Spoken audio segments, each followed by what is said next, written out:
her rolling up, Uber black Cadillac, high heel boots and a sexy body full of tats. Baby's bad, oh baby's hella bad. After her there ain't no coming back. Wanna take a run at that. I think she's feeling me, turn it up a few degrees. My imagination of her body gets the best of me.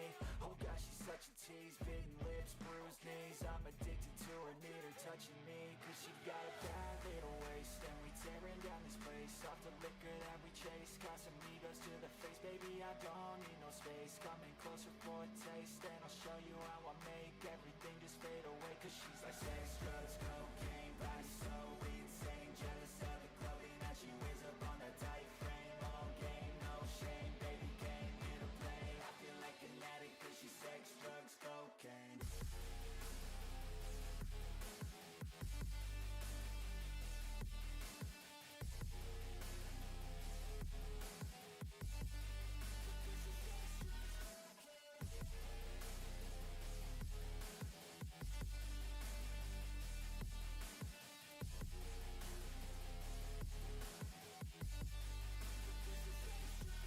Got a fine little body and her mind's kinda naughty. They say that once you taste it, you cannot replace it. She could get you high, all the dopamine inside triggers fast once she's naked. Her body's a creation. They say the devil made her for his entertainment, but even he couldn't learn how to contain it.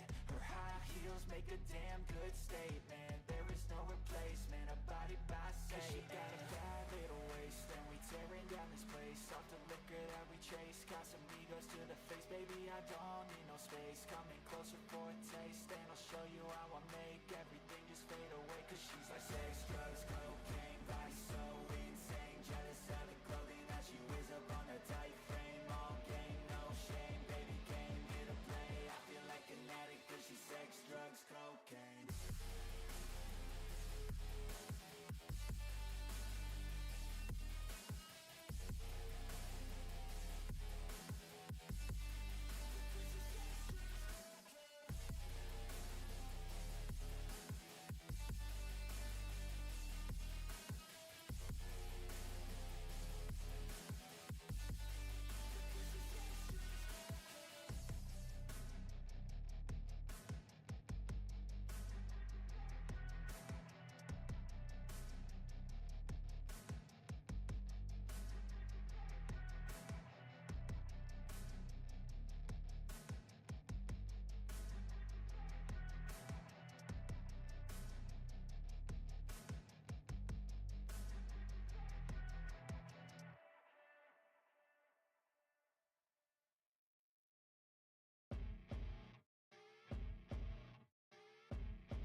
I see her rolling up, Uber black Cadillac, high heel boots and a sexy body full of tats.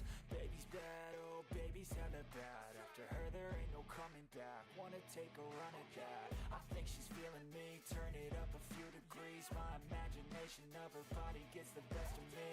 Oh gosh, she's such a tease, bitten lips, bruised knees. I'm addicted to her, need her touching me, cause she got a bad little waist. And we tearing down this place, off the liquor that we chase. Casamigos to the face, baby I don't need no space. Coming closer for a taste, and I'll show you how I make everything just fade away. Cause she's like sex, drugs, cocaine, body so insane. Jealous of the clothing that she wears up on a tight frame. All game, no shame, baby came here to play. I feel like an addict cause she's sex, drugs, cocaine.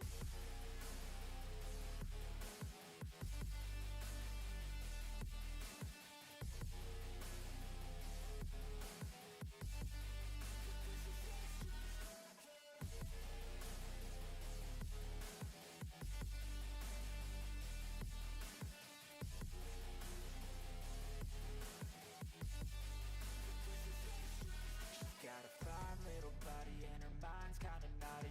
They say that once you taste it, you cannot replace it. She could get you high, all the dopamine inside triggers fast once she's naked. Her body's a creation. They say the devil made her for his entertainment, but even he couldn't learn how to contain it. Her high heels make a damn good statement. There is no replacement, a body by Satan. She got a bad little waist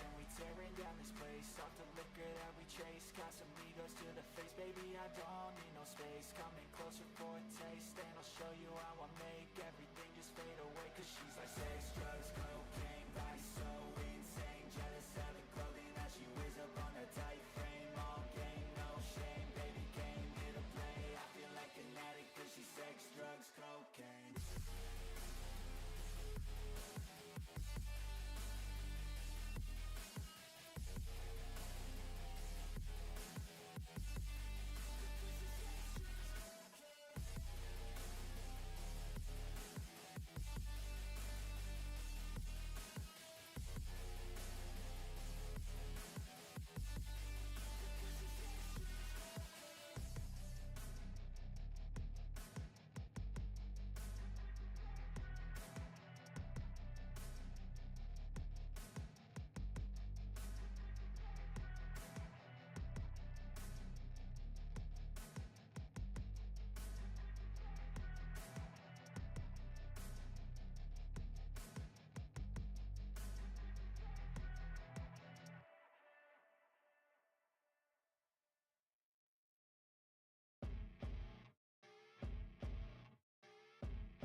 I see her rolling up, Uber black Cadillac, high heel boots and a sexy body full of tats. Baby's bad, oh baby's hella bad. After her there ain't no coming back. Wanna take a run at that. I think she's feeling me, turn it up a few degrees. My imagination of her body gets the best of me. Oh gosh, she's such a tease, bitten lips, bruised knees. I'm addicted to her, need her touching me. Cause she got a bad little waist, and we tearing down this place. Off the liquor that we chase, got some egos to the face. Baby, I don't need no space, coming closer for a taste. And I'll show you how I make everything just fade away. Cause she's like sex, drugs, cocaine, body so insane. Jealous of the clothing that she wears up on a tight frame. All game, no shame, baby came here to play. I feel like an addict cause she's sex, drugs, cocaine.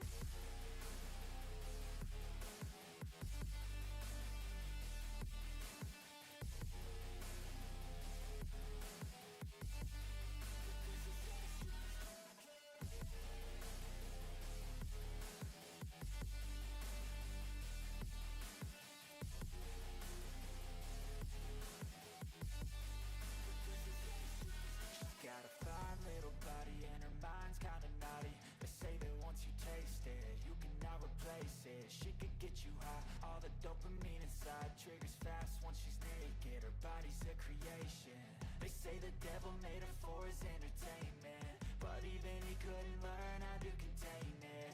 Her high heels make a damn good statement. There is no replacement, a body by Satan. Cause she got a bad little waist, and we tearing down this place. Off the liquor that we chase, got some egos to the face. Baby, I don't need no space, coming closer for a taste. And I'll show you how I make everything just fade away. Cause she's like sex, drugs, cocaine, body so insane. Jealous of the clothing that she wears up on a tight frame. All game, no shame, baby came here to play. I feel like an addict cause she's sex, drugs, cocaine.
I see her rolling up, Uber black Cadillac, high heel boots and a sexy body full of tats. Baby's bad, oh baby's hella bad. After her there ain't no coming back. Wanna take a run at that. I think she's feeling me, turn it up a few degrees. imagination of her body gets the best of me. Oh gosh, she's such a tease, bitten lips, bruised knees. I'm addicted to her, need her touching me. Cause she got a bad little waist, and we tearing down this place. Off the liquor that we chase, Casamigos to the face. Baby, I don't need no space. Coming closer for a taste, and I'll show you how I make everything just fade away. Cause she's like sex, drugs, cocaine, body so insane. Jealous of the clothing that she wears up on a tight frame. All game, no shame, baby came here to play. I feel like an addict cause she's sex, drugs, cocaine.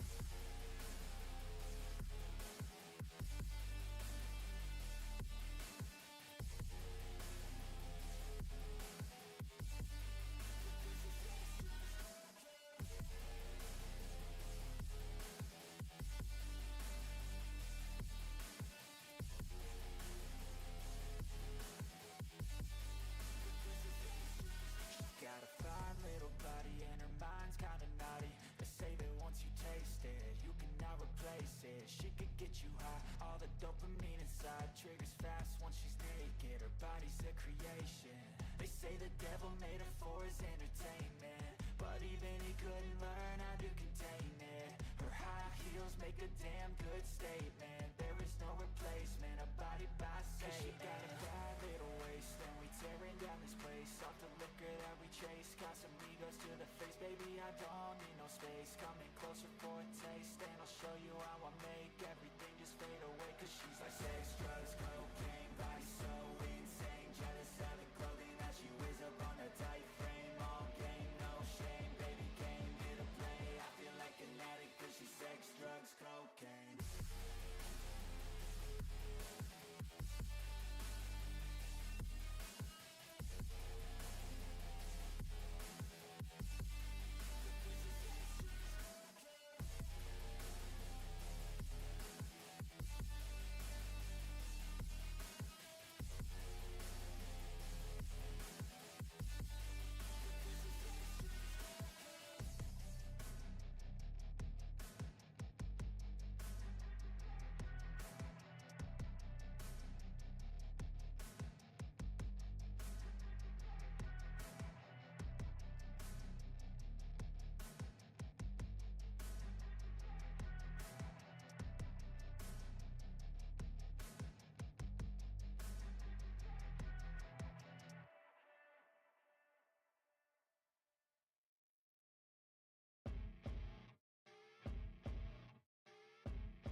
I see her rolling up, Uber black Cadillac, high heel boots and a sexy body full of tats.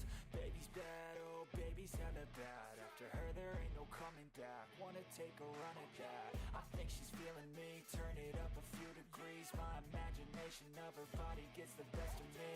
Oh gosh, she's such a tease. Bitten lips, bruised knees. I'm addicted to her, need her touching me. Cause she got a bad little waist, and we tearing down this place. Off the liquor that we chase, Casamigos to the face. Baby, I don't need no space. Coming closer for a taste, and I'll show you how I make everything just fade away. Cause she's like sex, drugs, cocaine, body so insane. Jealous of the clothing that she wears up on a tight frame. All game, no shame, baby came here to play. I feel like an addict cause she's sex, drugs, cocaine.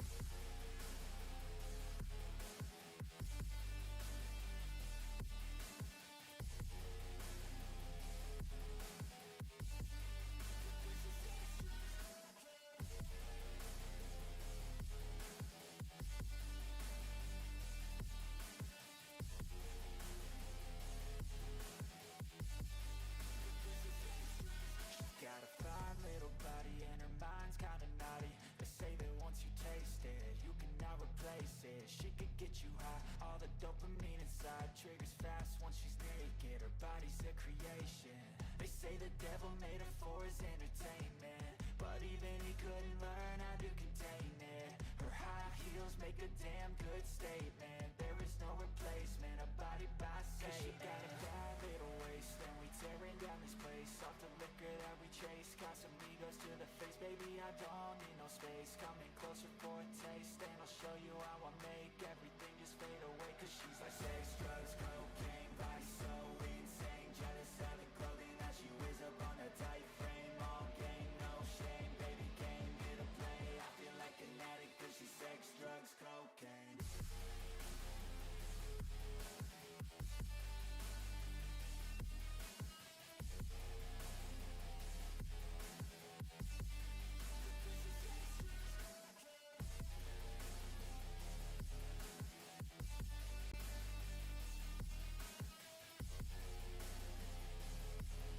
Well, how is it going, people? I am here bring to you epic night of action here for IPW. What's going on? It's me, your favorite friend on your broadcast. Tonight, we have some big time matches, of which we're going to be running them down in a moment's time. But yeah, you will be in it for the long haul, as am I.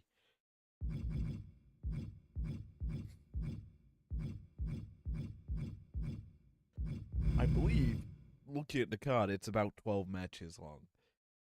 IPW management have done a good job in putting that one together here for Resolve, our first big show in a while. So, as we quickly switch over to the match graphics and the card, let's talk about our opener here tonight.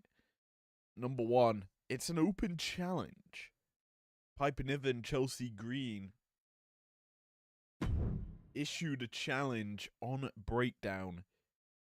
Someone is gonna step up to face them here tonight.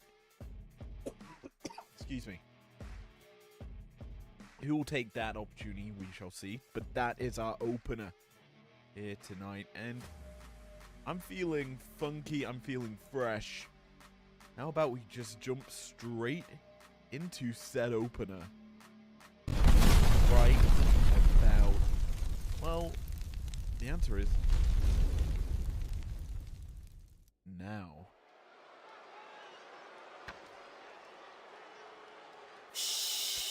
Beautiful it's arena Chelsea Green for Resolve.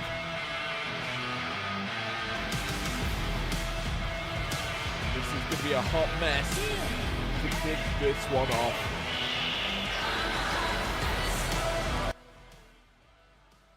The following contest is a tag team match set for one fall. On the way to the ring, the team of Piper Niven and Chelsea Green. Green and Niven out first, as they are unsure as to who their opponents will be. But here tonight at Resolve, expect the unexpected, because you'll never know who will show up. Green, former television champion here in IPW. Niven finding some recent success in performances. The duo bring power, grace, and honestly some very good tag team cohesiveness. But who are their opponents?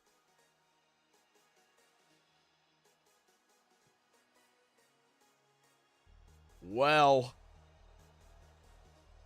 that is a sight to behold. And their opponents, Nick E. Bell R. and Britt Bell R. The- Pretty Mean Sisters. Well, Microme, you got that almost correct. Nikki and Brie Bella, the Bella twins in the house for this matchup, making their IPW debut and accepting the open challenge of Green and Niven.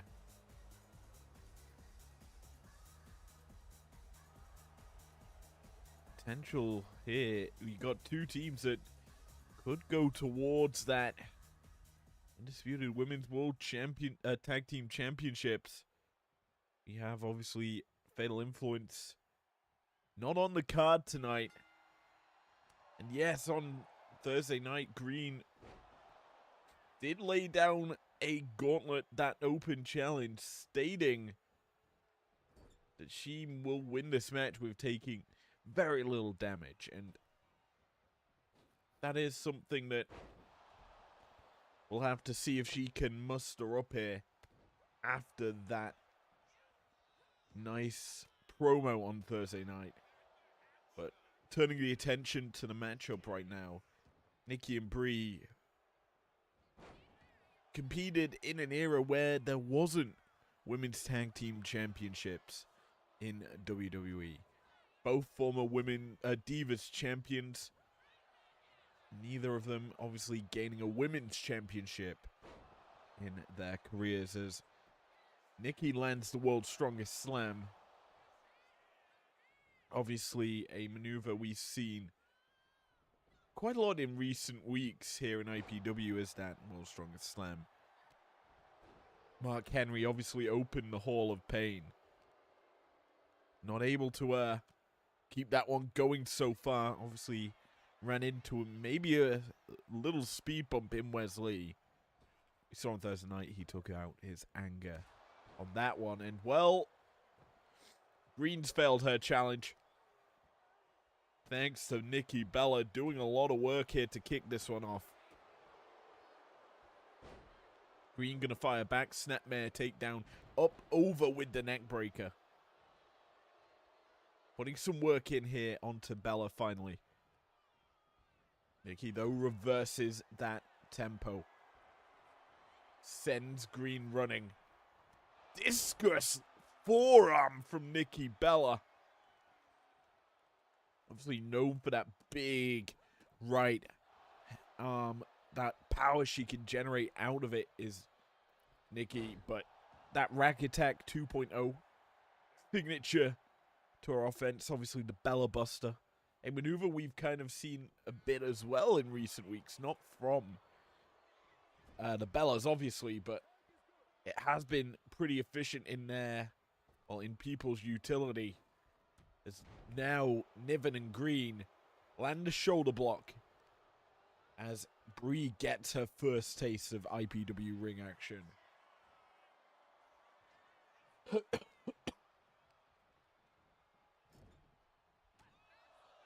Nikki and Brie, obviously very talented ladies, kind of revolutionized women's wrestling, taking it from the dark ages of, well, panties, bra and panties matches, swimsuit contests. And while they did have that in their start of their careers, as Brie fails to go flying there, but in the end, it was down to basically growth in ladies maturing, becoming more rational, the years going by, and Nikki and Brie survived that era through Twin Magic, developed into some very talented ladies, and nowadays we are seeing Nicole or Nikki competing again in the ring, seeing a new era and how the ladies have grown since their times as full-time competitors. Anyway, we focus back in on this match. Both ladies managed to crawl in before the countout. Brie there landing that drop kick, bides her time, gets her some separation for a moment, but Niven does get the tag. In comes Green. This could be the start of Green and Niven's onslaught into this match. A tag now. And Niven, we've not really talked about too much here. Obviously a massive powerhouse, bringing considerable power to her game. Is able to realistically dissect the opponent. And Green and Niven as a team, they are isolating off a member here. Nice lariat there.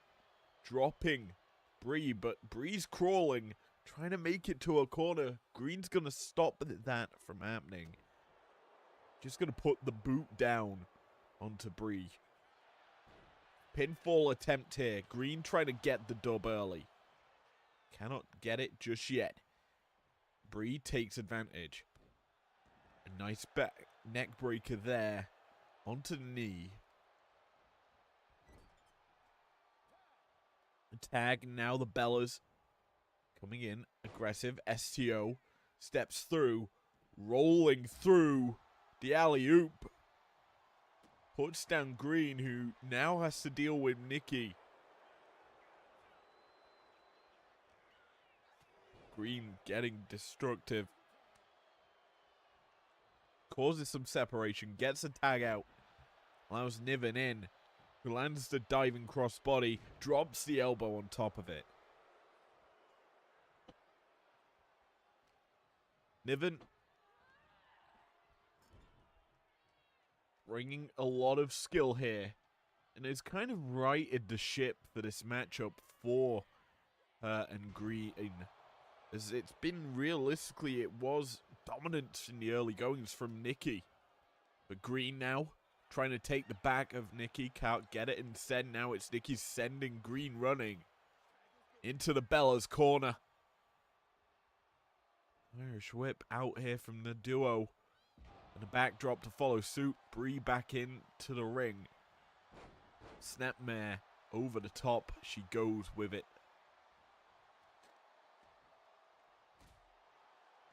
Delivering some vicious strikes. And the Bella's keeping it fresh. Trying to stay active as well. Maintain ring cohesiveness. Bust open Green. The blood gonna match the same color as her gear, but Nikki trying to maybe go rack attack, can't get it. Instead, pump kick attempt from Green fails. And now Nikki over top, big knee, followed with a roundhouse. Oh my. Drops Green. Did he see the blood? I think the initial spot, the cut on the temple, the forehead of Green. There is some blood marks on the cheek. It leads me to believe it's been smeared down there by Nikki's strikes. It's Green now.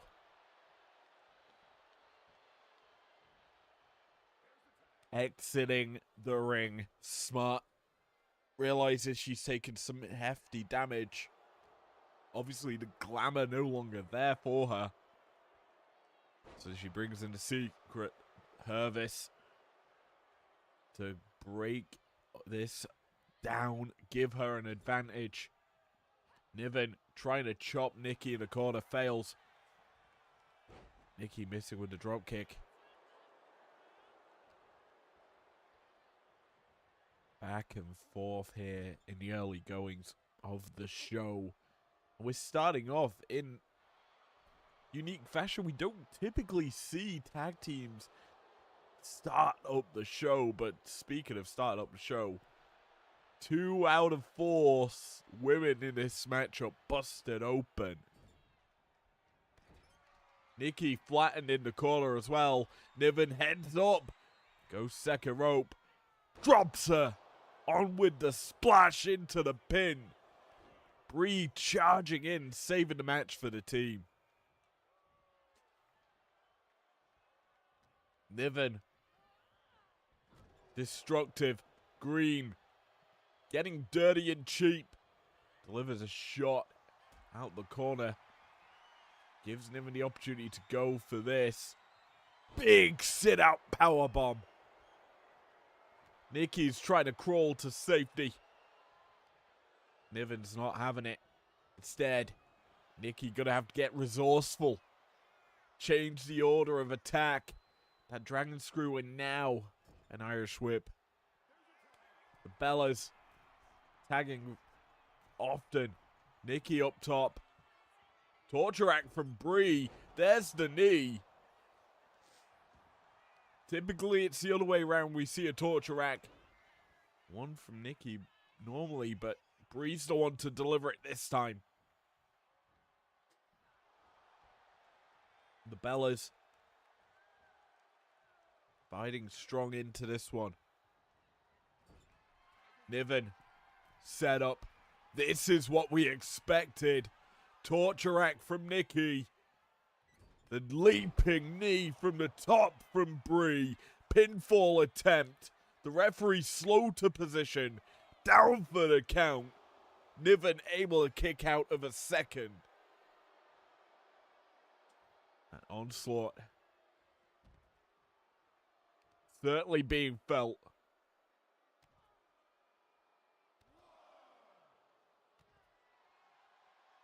Bree watches on is her sister, Nikki Bella, dealing some big damage here. On the outside, it's that another star busted open in this bout. Looks like it.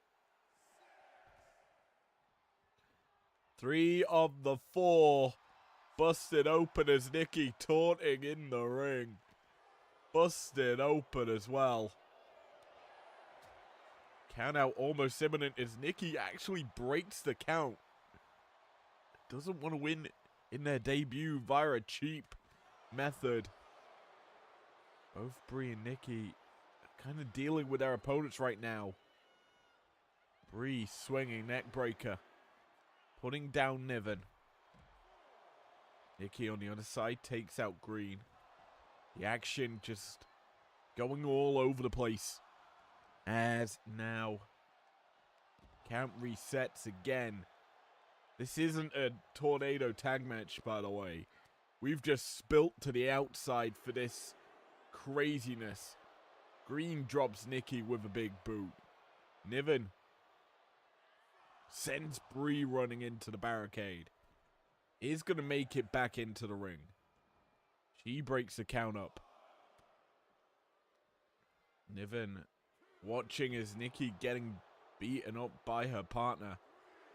We're going to walk around. I believe Niven might go help out Green here to deal with the legal partner. Nikki rolling through, but caught. Face busted. And Niven buster. As all 4 ladies brawling here. The count reaches an 8. Green going to work with Niven. A DDT. There's the count. All 4 ladies brawl to a draw to kick off tonight. Word. What a way to start tonight's show off. I did not expect that to happen. One thing I did expect is some carnage with our next bout. Strap on in. The Amethyst belt is on the line. And I'm afraid I've got some bad news for everyone involved.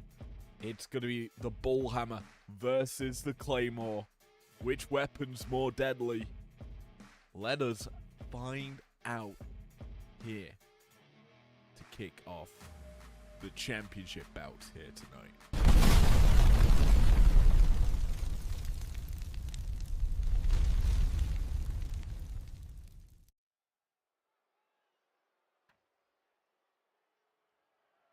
The following is a last man standing match and is for the prestigious Pure Wrestling Championship. Well, we expected weaponry in the form of a hammer and a sword. How about we make it last man standing? So these shots are gonna count more. Out first, the challenger. Boom. Big man Wade Barrett rose up the rankings in recent weeks. A battle, a triple threat matchup against some hefty stars. Locked him into first seed. With Damian Priest obviously losing on a breakdown a week ago, Barrett snuck up the ranks, as did the Sandman.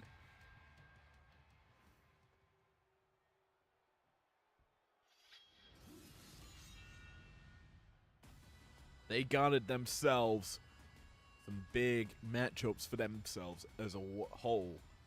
Priest slipped into third in this division, but tonight, the champ, after watching and battling some other big bouts, he now has his time to shine.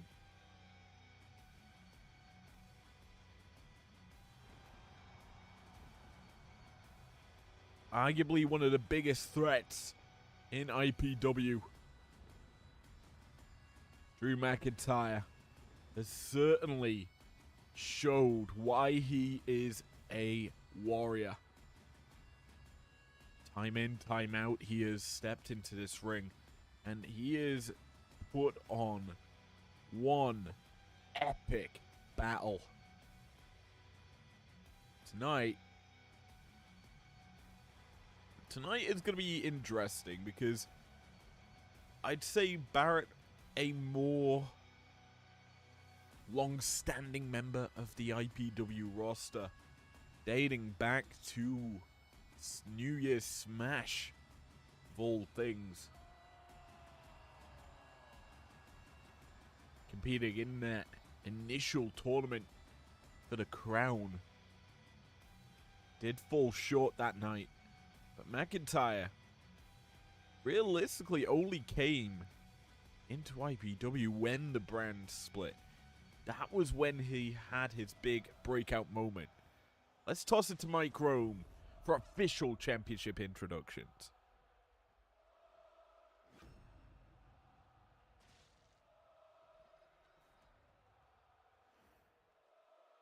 Introducing the challenger. From Preston, England, weighing in at 246 pounds, Wade Barrett.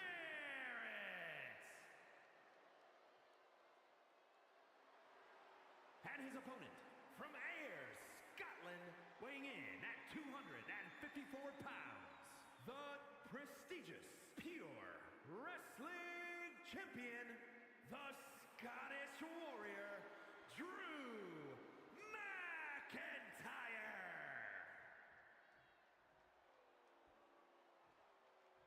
Well, McIntyre looking ready to go, as does Barrett, to be fair.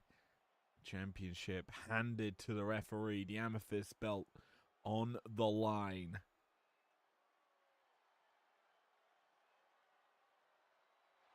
An interesting matchup for you. First time in a while we're seeing one. Last man standing. The way to win is simple. Be on your feet as your opponents lay flat on the canvas for 10 seconds. No pinfall, no submission, no DQ. Anything goes in this type of bout. And well, we're kicking it off with explosivity. A sidewalk slam from McIntyre. Puts down Barrett to kick this one off, and these two realistically bring some of the most heavy-hitting style of wrestling possible. McIntyre, former bare-knuckle boxer, bringing his unique offense, and he's starting to uncork some of it right now onto McIntyre with those fists. A nice power slam to follow it up as well, as now he turns his attention to the arm of the Scottish Warrior.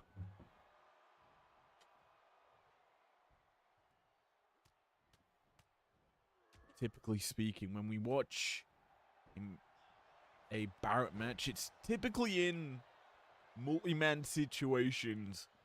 This is one of his first matchups in a singles bout against the champion. He has obviously competed in singles bouts here in IPW, and I believe he won them, as he now lines up McIntyre for what could be a second tie-up. Here we go. McIntyre overpowering Barrett into the corner.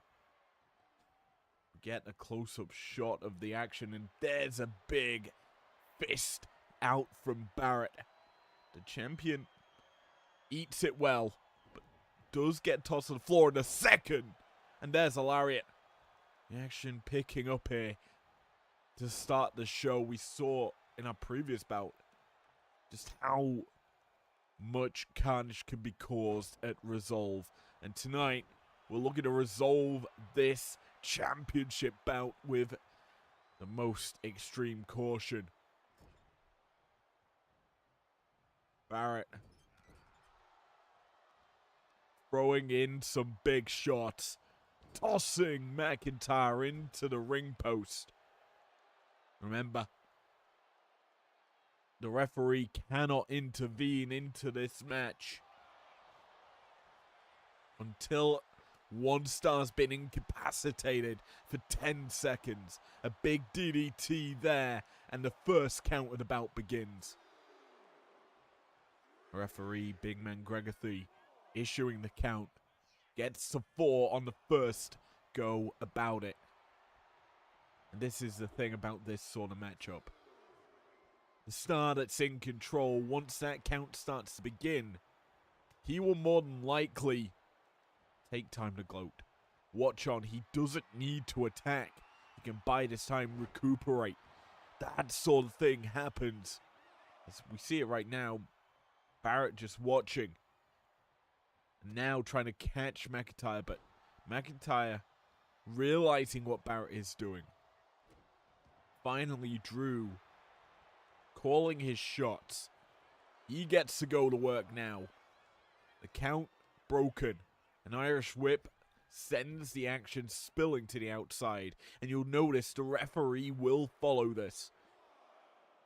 Falls can happen anywhere at any time. As Barrett sent into the apron. The referee just has to stand and watch. The action may be returning to the ring. Barrett going to potentially bring it back out here. An Irish whip reversed.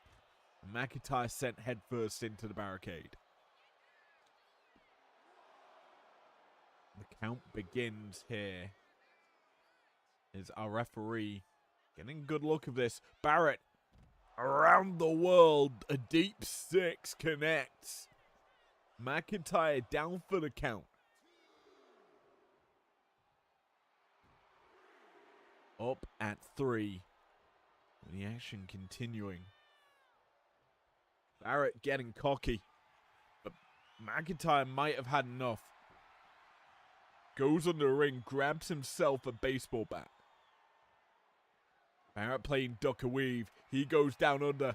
Gets the kendo stick. McIntyre a fraction quicker on the swing. And now he's locked Barrett up. Future shock DDT. Wade eats the offense out of the champion. Now he's down for the count. Only a 4 counts is garnered off of that attempt. There's a bull hammer. A big time right from Barrett. And he's not done. A bit more pressure being applied after it.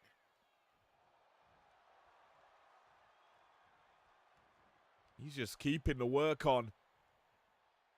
Punishing now that right leg of Drew McIntyre. You have to think. Maybe he's trying to incapacitate the champion. Remove the legs from his game. McIntyre caught in the corner. Barrett's going to punish. Big Larry and then boot follow suit. As a champion. This is probably the most on the ropes he has been in his title defenses, and he's tossed off the top. Wade Barrett is bringing the action as he drops him a double axe to the side of the head, crowning that ear. Keeping the pressure on as Barrett. He's confident right now. McIntyre down for the count. Will he get up in time? We're up to a 7. Have we got a new champion? The count broken at 9. McIntyre's up. And Barrett tries to go bull. Missing. Instead, McIntyre's countered. A DDT from Barrett. The count begins once more. Drew down as Barrett begins to taunt. An 8 count again. A 9. And Barrett not got the job done just yet. He gets Drew up this time. No wasteland. A Glasgow kiss comes through. And the countdown can begin. Claymore connects. The champion with a flurry of offense lays the challenger out. A slower count now coming in from our official. We're up to 7 and 8. And Barrett's up. Drew could be caught here. Scooped up. Slammed down. Now it's Barrett's turn to go taunting.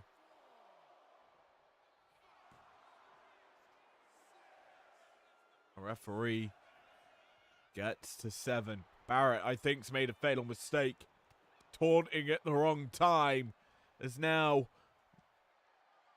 the Scottish warrior from Ayr, Scotland, can take out his British counterpart.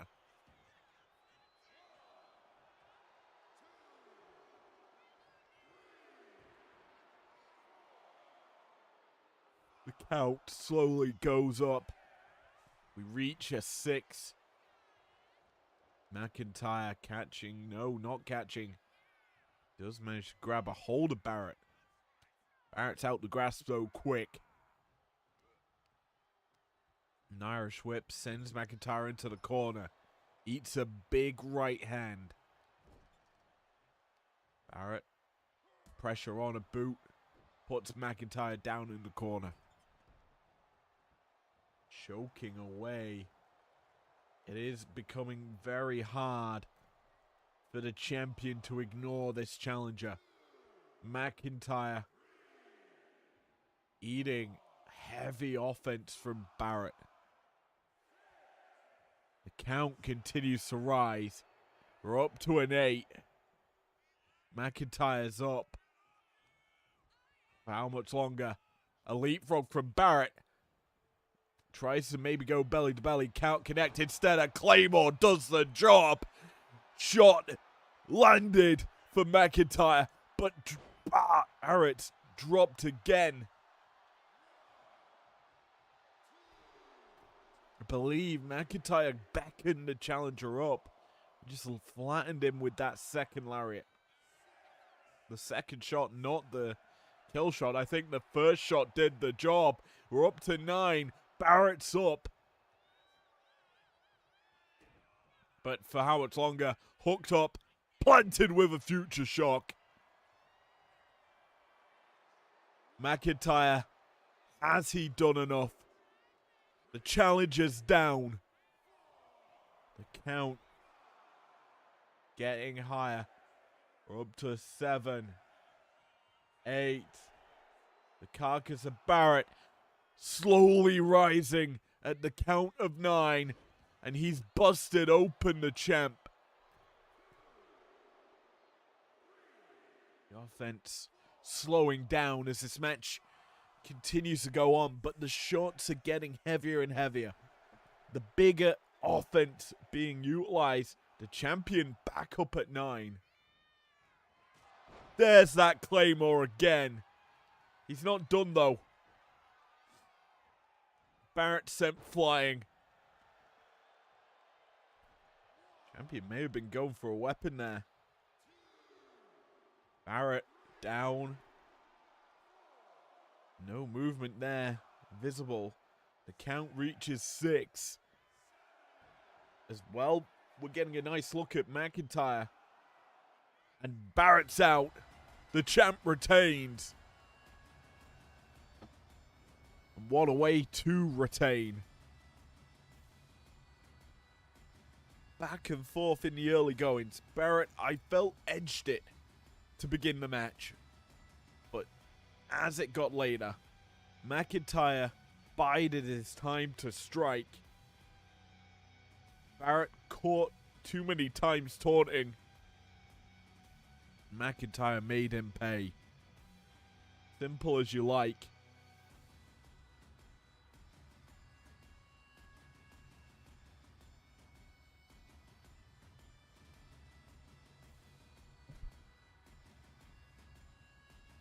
It begs the question now, if the first overall ranked fighter can't beat the champion, who will step up to the plate to face him?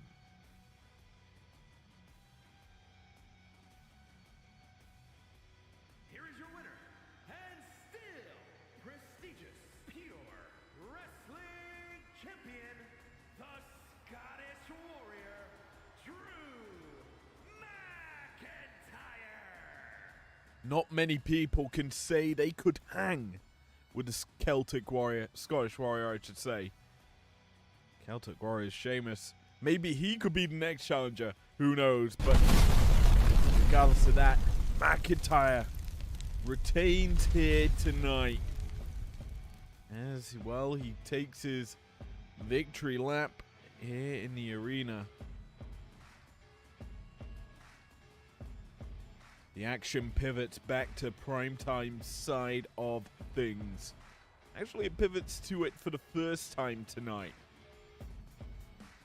The Women's Television Championship is on the line. It is the champion, Fallon freaking Henley, defending against a woman who kind of deserves a rematch for the belt. Did not lose her championship bout against Lyra Valkyria. And now she gets her shot against the actual champion, Fallon freaking Henley. Can she win it? Or will it fall awry? Let's toss it to the ring for this championship battle.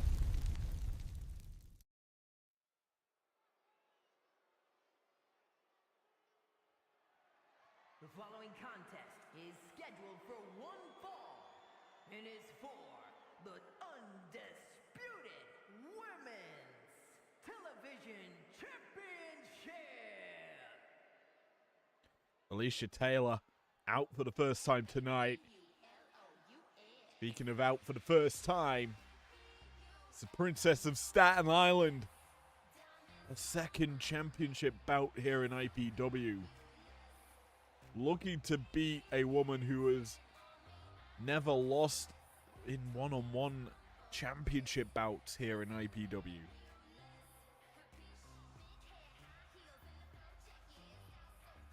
And that is something that we have come to know from the champ. Simply a immovable object, the top of any division. Carmella has a difficult road in front of her. To beat this woman is no easy footing. And well, it's time to saddle up, y'all, because the champ's in the house. And she's not coming alone. Two-belt Fallon brings the entire Fatal Influence lineup with her. As deserved. Because let's be honest, they aren't defending their championships here tonight. They get to watch as the leader puts on a show. Yeah, playing of the wings of the belts around her neck. The champion has been simply phenomenal here in IPW. No one's been able to match up to her. Tonight, only one of them belts is on the line. She will be scheduled to defend her women's championship against Trish Stratus on Tuesday. But for now, focus is on this match. Alicia Taylor, take it away with official championship introductions.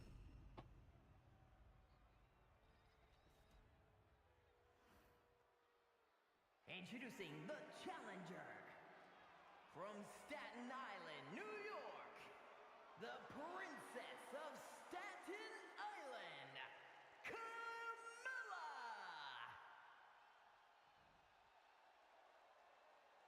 And her opponent from Chelsea, Michigan, the undisputed women's television champion and the undisputed women's world champion, Fallon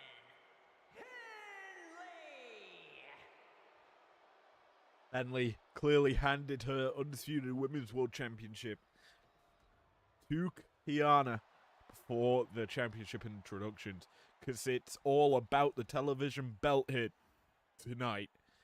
Mella looks a little fired up to start this one up. Composure out the champion. Let's get it on. Straight out the gates is Carmella. As you can see right now, the three members of Fatal Influence at ringside. A potential threat to Mella at all stages of this bout. We have our first collar and elbow tie-up between the two ladies.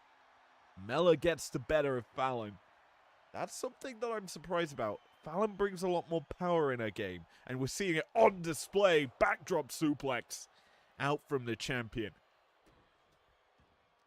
Expect a lot of dominance here from Henley. She knows how to utilize her skills and has developed into a very solid combatant. She knows realistically how to deal with most in her division. She never really loses in big bouts like this. And yet to actually lose her championship here in IPW.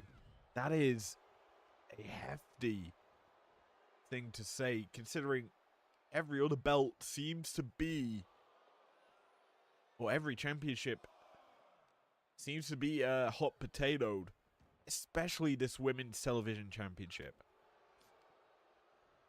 Henley looking to make probably the first title defense of this championship and make it to 2 championship defenses. That is certainly something that has to be garnered if Henley is a champion. She's beaten some of the best that IPW have to offer.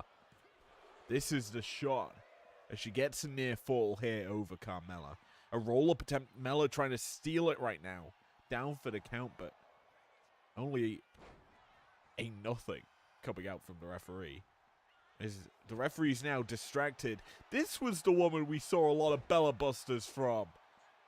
That's where I was trying to figure out who kept doing it. It was Carmella on her meteoric rise to championship contention. Mella dropped here by the champion. And we are seeing well, the champ basically finding a lot of good success here. Henley isn't gonna be put down for long. But there's a facebuster that we were hyping up there from Mella. Is gonna drop the champion. Hooks her up. Code of silence locked in. Is it gonna force the champion to tap? At this stage, anything could happen. The answer is no. Mella now distracted. The champion's back up. Doing their job. Protect the belt at all costs. Mella takes down Fallon, goes for the pin. The champion not in trouble, able to kick out, able to keep going as well. Finally on the offense. Puts down Mella. Carmella, we know, can be a difficult itch to scratch. She does bring some heavy offense. A scoop and a slam from the champion. Puts down Mella. Tries to go blockbuster. Misses. The champion now in trouble. The referee gets to the pin, but Mella's using the ropes. Bit cheeky there. Here's Carmella.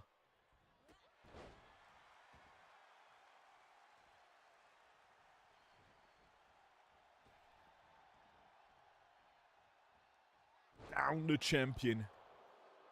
Bringing her challenger down. It is neck and neck, back and forth. This is certainly more than I expected from Carmella. She busted open Henley. Now, it isn't something we typically say. The champion's typically good, but there's a hold down connecting. And she's going for the pin. The champion bridging, pulling the leg back. Almost gets the W. Almost retains.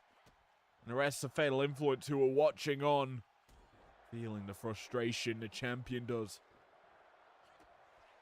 Mella fighting back to her feet. Tries to grab a hold of the champ, but Henley avoids it. Now, pump, handle, slam, sends the challenger flying. Into the pin she goes. Henley, has she done enough? Not yet. More needed, and more frustration starting to set in. As the champion tries to go hold down again. The boot caught. A roll-up, schoolgirl attempt. Mella, will she get it here? The answer's no. Champion's kicking out quickly. There's a kick. Back and forth, these ladies trading heavy shots. A super kick from Mella. Drops the champion down for the pin. A kick out in time. Henley fighting. Probably on the last energy reserves in her kit. The challenger is demonstrating why she deserves to be in this matchup. Why she deserves to maybe be champion. Fallon sent running. Tossed over the shoulder. The challenger caught again. And Henley now looking to make her pay. Brings her down with the wild toss.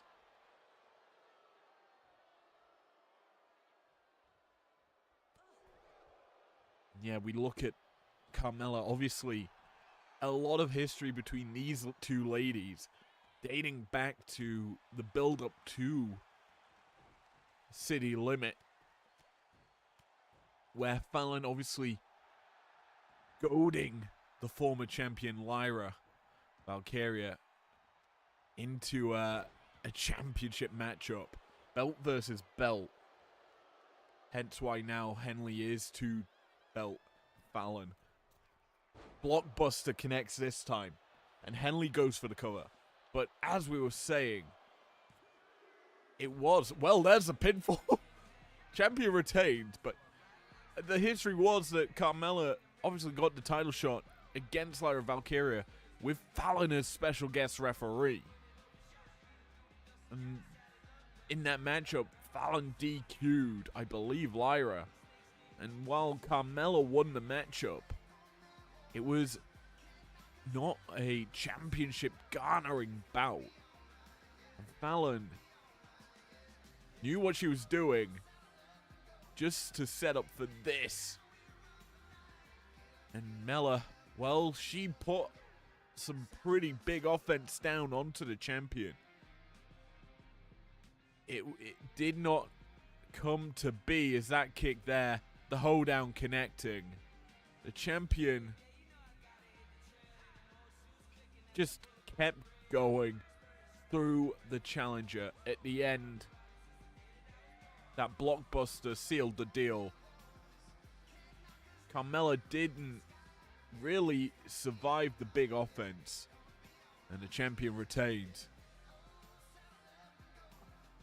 Here is your winner, and still the undisputed women's television champion, Fallon Henley. The champ retains in a pretty back and forth bout.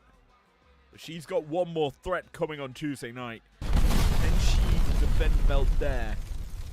The Undisputed Women's World Heavyweight Championship will be on the line in the main event. Trish Stratus, Fallon Henley. Will we get a repeat of tonight?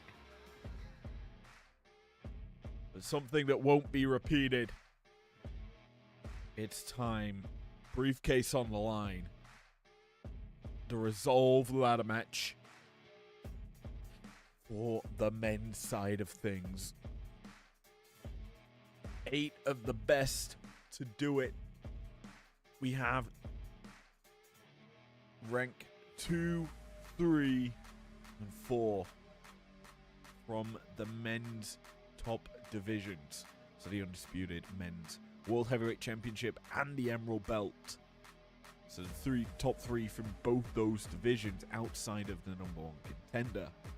And then the number 2 in the Television Championship division and the Amethyst Belt division. Who walks away with the resolution case? That is what we're about to find out.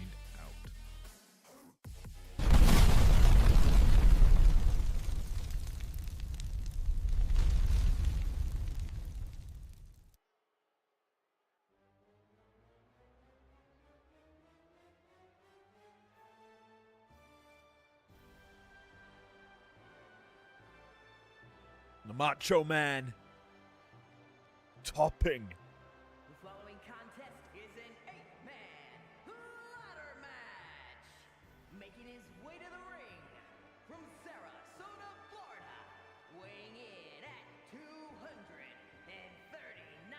pounds, Macho Man Randy Savage. Macho Man topping one of the spots in the Emerald division on Breakdown. And this is the first of 2 ladder bouts tonight. And we kind of have to look at this interestingly, as this is probably our last cross-brand matchup we will get to see in quite some time.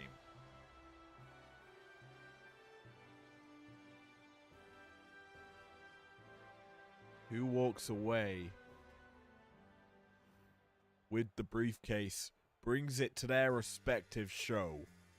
John Cena, top star in the Undisputed Men's World Heavyweight Championship division on primetime. And these two big match names. From West Newbury, Massachusetts, weighing in at 251 pounds, John Cena! They bring themselves some heavy offense. And realistically, they do dominate when they are given chance to compete in the ring. I personally do love it when they are competing because it's such unique offense, such a unique feel inside an arena that as a whole, they will not be matched up, and in a situation where it is anything goes, 8-man battling for a briefcase. Honestly, flashy offense doesn't get the job done. It comes down to the grit, the determination in order to climb to the top of that ladder and lift your destiny.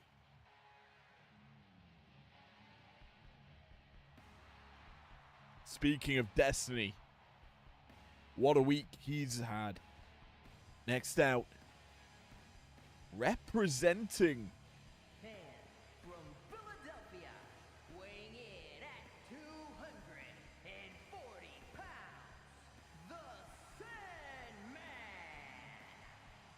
representing the Amethyst division, our first mid-card fighter given the opportunity for getting to second by beating Ridge Holland on Thursday night. The Sandman granted himself a spot in this matchup. What more can be said than this man has been, well, he loves this sort of environment. Weapons galore. Insanity at everyone's feet. Well, I can't say we could predict the result right now. An environment like this, you gotta feel the Sandman could be a potential favorite. We do know, obviously, the briefcase usable on any show. Could we see some show hopping? Who knows? That is the great thing about the Resolve briefcase. The resolution. The winner of the Turmoil match got one. And now the winner of the Resolve ladder match gets one. This match certainly can bring some insanity to IPW. As the Sandman finally enters the ring. The field of stars in this one feels a little bit more on edge.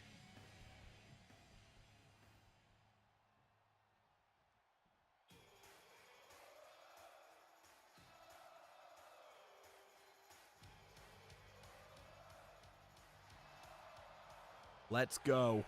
From Montreal, Quebec, Canada, weighing in at 212 pounds, Sami Zayn! Now, you may be asking me, how is this man in this bout? Well, I'm gonna be honest, the ranking system just said he was. That's the best way to put it.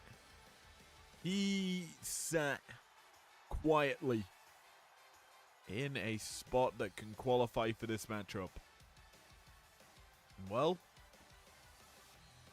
he locks it in and now heads himself into this ladder match.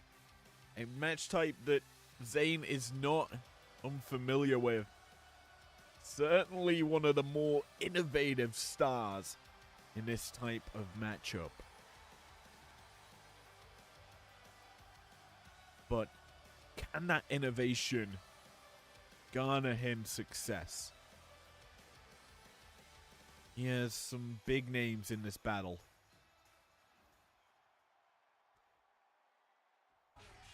Of which, one of the big boys now gets to make his way to the ring.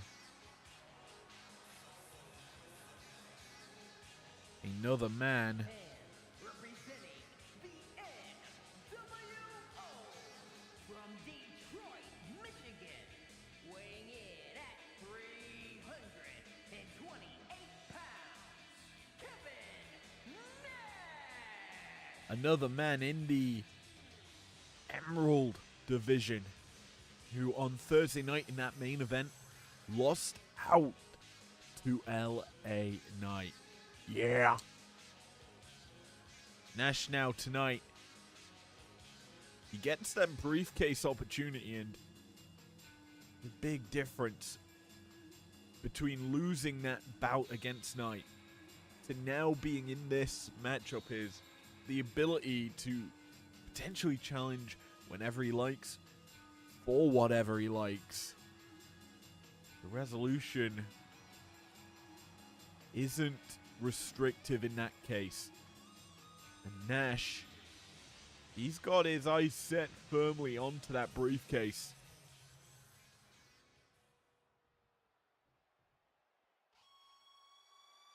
As of this man, Bret Hart is honestly an interesting From Calgary, Alberta, Canada, weighing in at 235 pounds, Bret the Hitman Hart! some history go over this man. We looked at him 2 weeks ago as a, like, what the hell is this man doing here? How is he sitting so high in prime time's Undisputed World Heavyweight Championship division? And well, he was put to the test. A massive fatal 5-way involving John Cena, another man in this matchup. Bret won it. He then lost last week in the main event, the triple threat for #1 contender.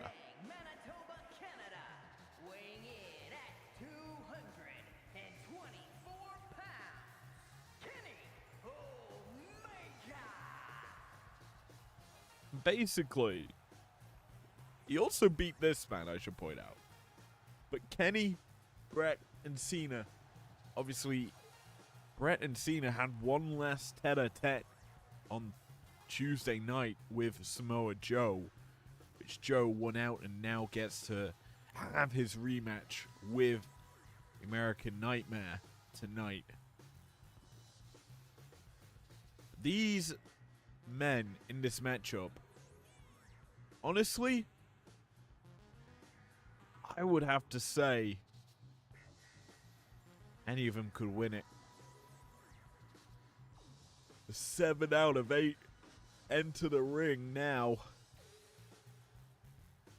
Cleaner,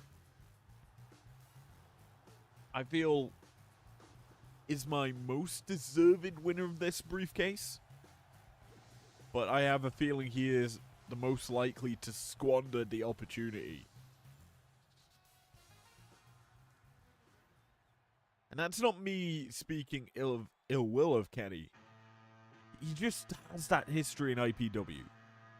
Speaking of history, a former television champion, a former top star here in IPW, now dominating, fighting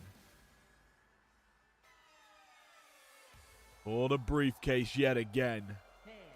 From Kyoto, Japan, weighing in at 220 pounds, Shinsuke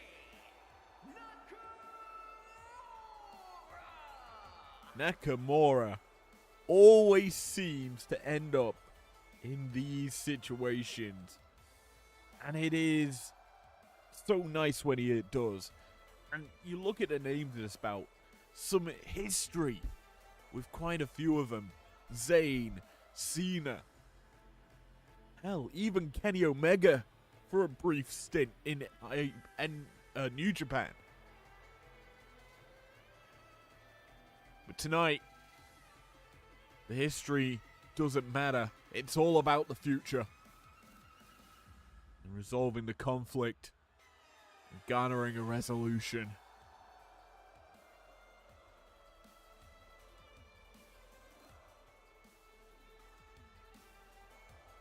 Nakamura, as always, hyped up, ready to go.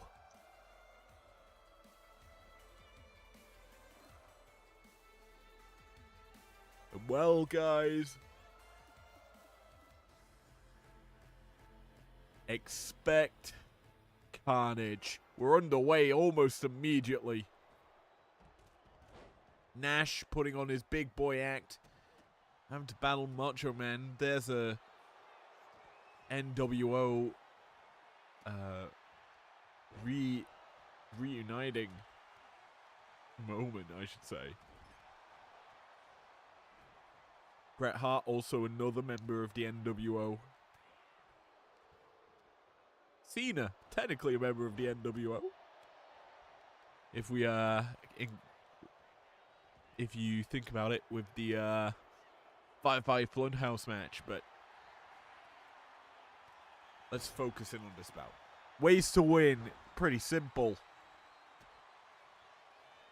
Climb the ladder. Unhook the briefcase from above the ring. And set your date with destiny. Nash, the first to bring a ladder into the matchup. Carries it into the ring, and Zayn trying to pick it up, can't do so. Because Big Sexy continues on with his conquest with the ladder. Sets it up in the center. Now, a matchup like this, it comes down to timing. Everything is all about timing. If you can get some alone time in the ring, climb up the spokes of the ladder, and get a hold of the briefcase with very little interaction, like what Nash is doing right now, up to the top, gets his hands on the briefcase. Cena hits him. And that's the time gone from that opportunity. That is smart from Nash. Always have your eyes on the prize. But he gets caught. Exploder suplex there from Zayn. But anything goes in this situation. Chairs legal. Ladders, hell, they're always legal. Tables, they are a weapon of mass destruction.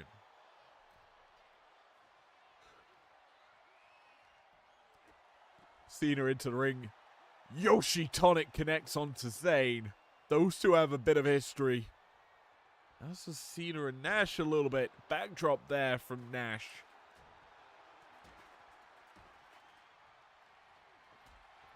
Cena sent flying out the ring as the Macho Man.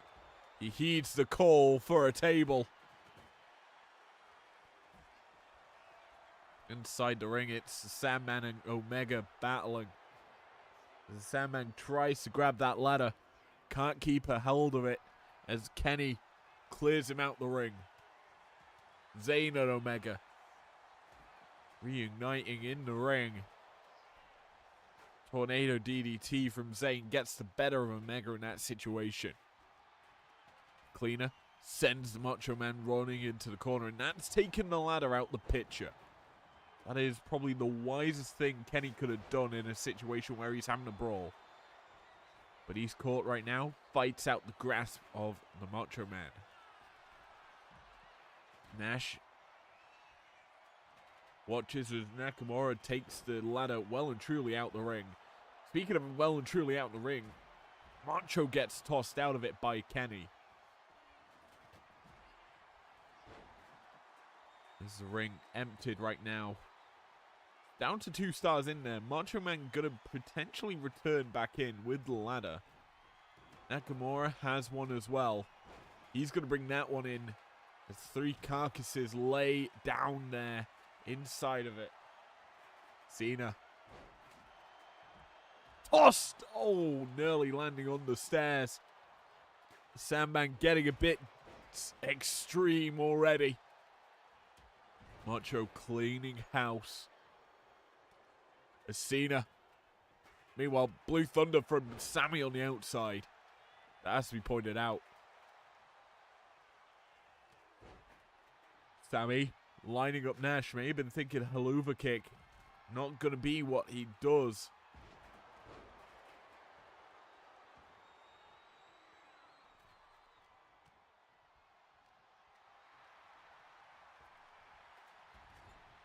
Bodies flying everywhere. Backdrop suplex there from the Sandman. This matchup, we've only really seen Nash climbing the ladder of success. Macho and the Hitman battling here. Bret Hart grabs the ladder. He sets it in the corner. Zayn's ladder standing abruptly in the air. Not going to be utilized though. As now Macho. Atomic drop. Cena has Macho hooked up. AA onto the chair. Cena's cleaning house. Nakamura caught. DDT'd. He's planted down. Nash has a ladder now, but that's gone out of his grasp. Sandman sent out the ring. Cena turns his attention to Hart. Drops him sidewalk slam.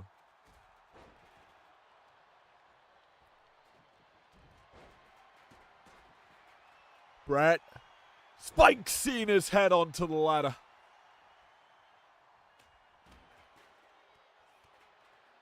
Nakamura now. Bulldog. His body landing on that ladder. Hit Bret. Not going to grab the ladder. Instead, just falls out to battle with Zayn and Cena. Scoop and a slam from the Macho Man. And he's heading up top. Nakamura is in the drop zone. And he's calling for it. The elbows dropped onto Nakamura. Macho's not done as Cena plants Kenny.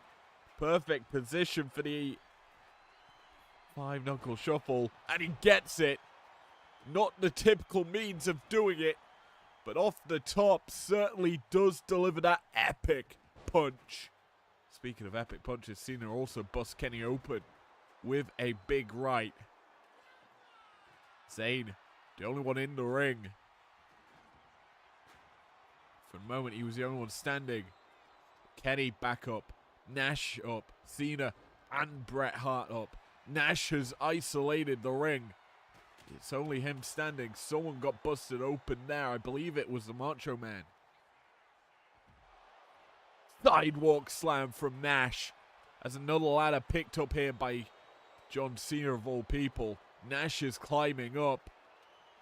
Hands are onto the briefcase. He's climbed up, both hands on there. Kenny trying to push it out from underneath him, but it's too late. The NWO have the briefcase. As the outsider Kevin Nash takes it.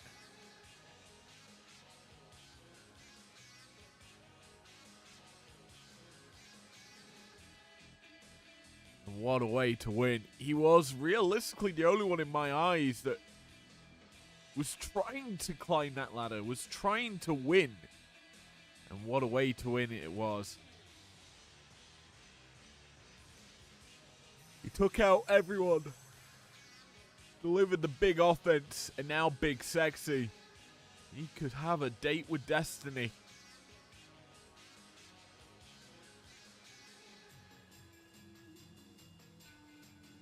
Massive congratulations to him, as that was a haluva kick I didn't even notice from Zayn connecting on to Kenny. There's the AA that we did see. This moment I thought if he just left Zayn down he could have climbed the ladder himself, but I think he wisely just attacked Zayn to get his sidewalk slam to climb up and grab a hold of the briefcase without any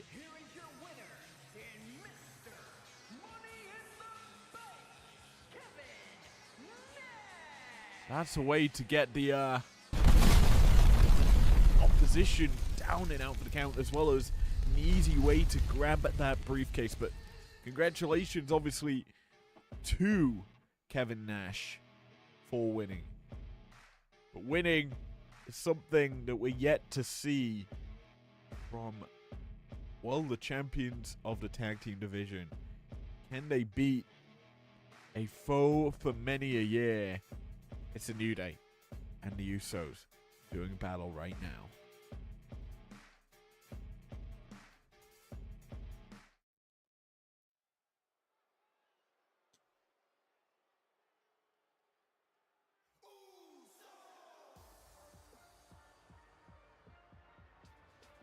champs in the house first.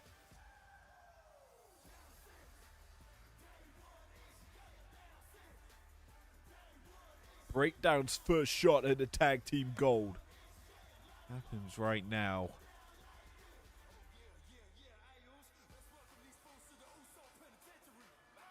We have yet to see a team dethrone the Usos since winning the belts from Gallus. Actually, that's a lie. They lost to Trick Bounce. And what happened to Trick Bounce? Well, they no longer exist. Usos now get a shot at maybe ending the New Day.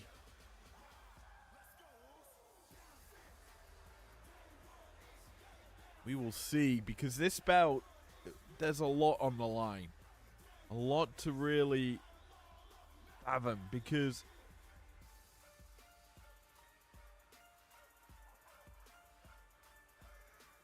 honestly, a lot of different things have been happening here in IPW. And the tag team championships have kind of been sent to many different brands. Primetime has kind of held the champs hostage. If the New Day win, we're maybe seeing more of the belts on Breakdown. The only issue is, obviously, champions are stuck to to both brands, so they could really be defending it against an opponent from Primetime next. Whoever captures the championships here tonight. New Day looking to be first time IPW Tag Team Champions with this battle.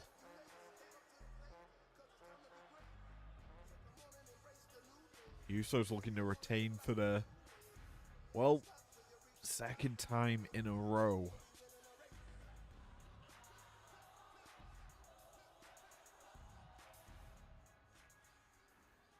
Championships are on the line. Have we got official match introductions? Let's find out. Mike Chrome, will you take it away?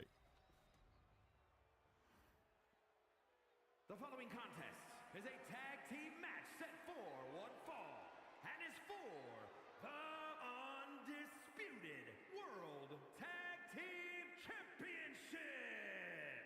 Introducing the challengers at a combined weight of 417 pounds, Xavier Woods and Kofi Kingston, the New Day.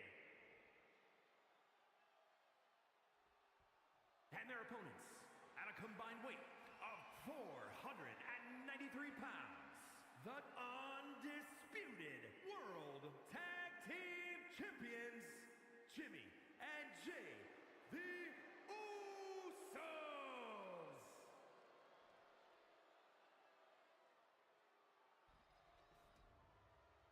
Well, let's get going. Belts hoisted up by the referee signals it's go time. The Usos, belts on the line. Can they beat the New Day? Potentially the final time. We start off with New Day in control. And, they're on the attack.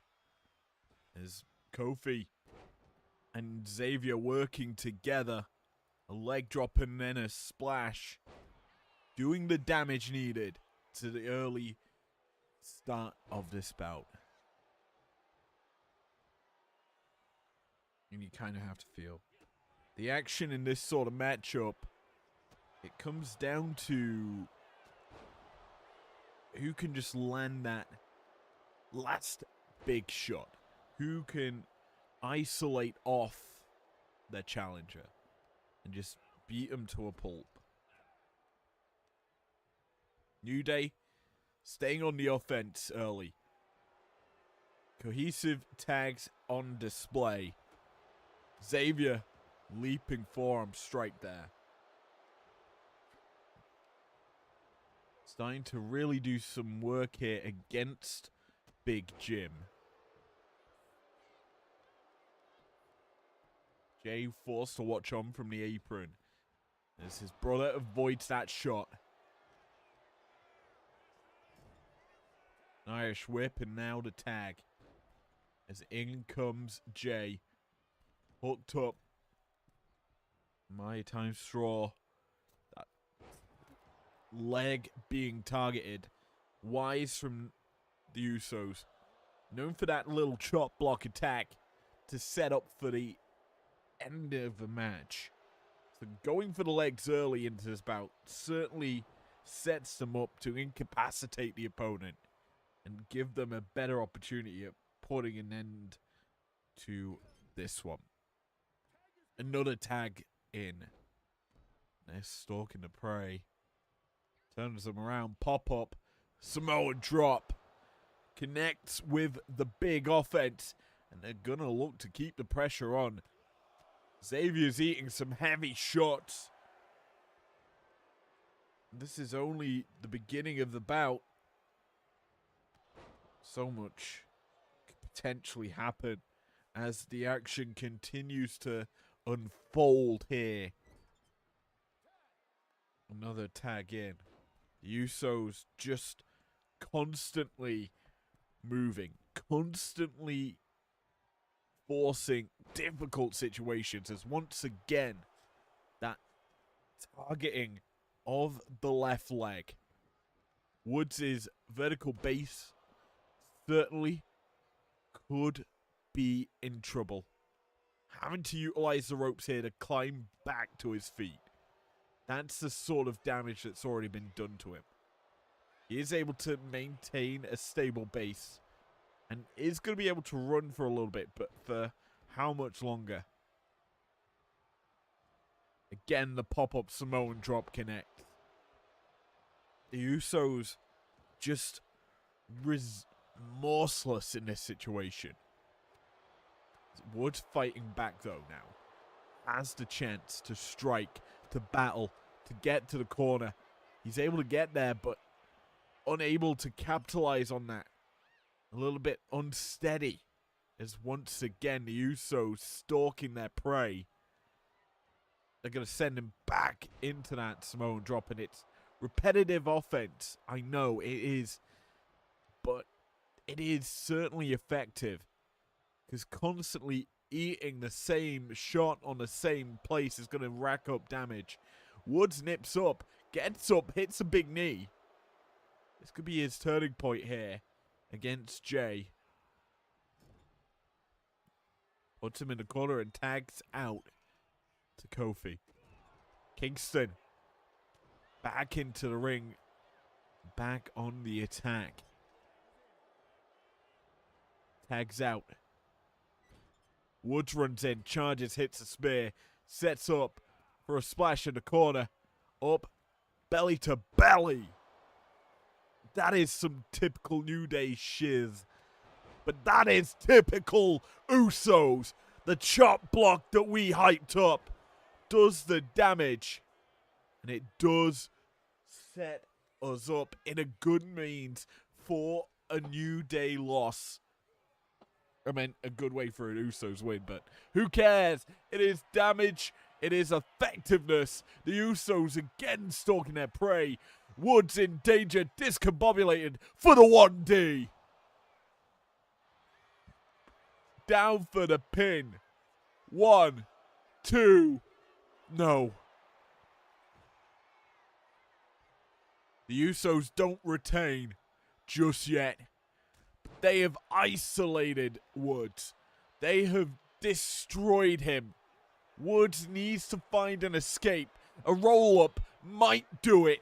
1, but no. A quick kick out. Because the damage isn't there. Big Jim eating a big knee.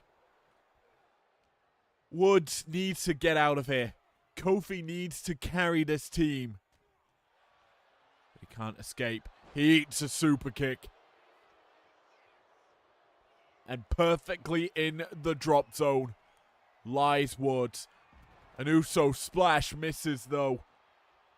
Woods has his chance. Has the opportunity. In comes Kofi. Side slam. Sets up for the stomp. Into the pin. Kingston goes. Jay into the ring. Breaks the pin up. Kingston trying.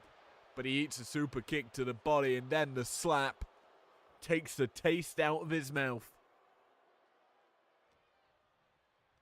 Jimmy and Jay working in tandem. Causing havoc. There's a spinning heel kick missing. Kingston trying to take the head off of one of the Usos. He isn't able to get it. Well, not yet anyway. Shots landing. Roll through. Super kick hits the face. Flush into the nose. Tag out. Into the ring goes Jay. But he's not going to be in for long. Jimmy back in. As the Usos stereo super kicks connect. Woods now legal, but that is a mistake, I feel. Kofi, the fresher of the two.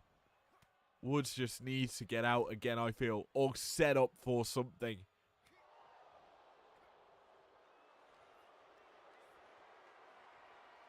Because he doesn't need to be in there for longer than he needs to. He's already eaten some big offense. Pinfall attempt here. Woods is down. Able to get that shoulder up in time at a 2. Roll up attempt again.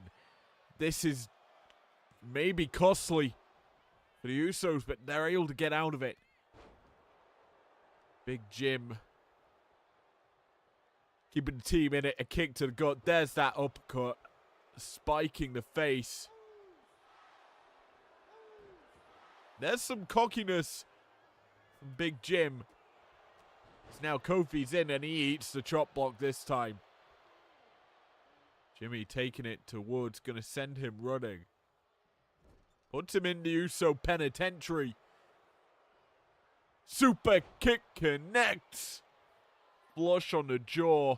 Kofi nips up. He realizes he was in the drop zone. Gets out of it, but put back down into it. The vertical suplex. Woods ducks a shot. He distracts Jimmy long enough for Kofi to capitalize. An Irish whip for Kofi. Hits the stomp and puts down Jimmy.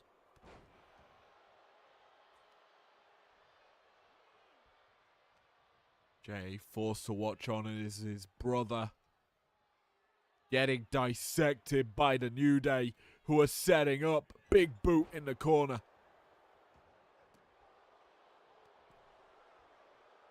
Big Jim. He's feeling like a bit of a Woods. Eating too much damage. Woods, he is starting to do some damage now.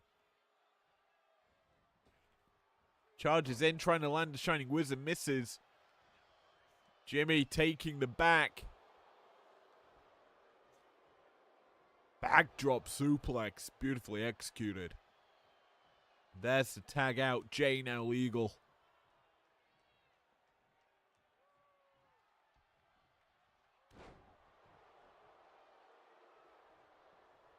Back and forth action on display. We kind of get to talk about the future here in the tag division. The champs, whoever come out of it, there are some big names looking to be challengers. We've recently seen the Motor City Machine Guns do work against Gallus, the former champs. Taking them maybe out of the picture for good. We've also got the return of Team 3D. They could be back in the picture. We'll have to see. There may be a date with 3D and the Guns in the future. It's Kofi. SOS! Plants Jay on the outside. Usually a setup for the ending. Jay avoids the kick. Now takes Kofi up. Samoan drop. Puts him down into the pin. Kofi, will he kick out? Almost immediately the answer is yes, because he has taken very little in terms of damage, as has Jay. That SOS probably the biggest thing to happen between these two. Kofi up over the top. Now has Jay hooked up, put in the corner. What is Kofi thinking? Charging in. Hits a drop kick. Jay Weiss to the follow-up. Avoids it. Hits his own drop kick. The champions looking to retain right now. Super kick from Jay. Drops Kofi into the pin. Woods is in. He breaks it up and keeps the team alive. Kofi nips up back into the offense. But Jay unloads. A Hurricane Rana puts down Kofi. Right where he doesn't want to be. High rent district for Jay as he drops him. The Uso slash connects. Ball game. No. Kofi barely edging that shoulder off the mat. Like a fraction of it lifted off of it.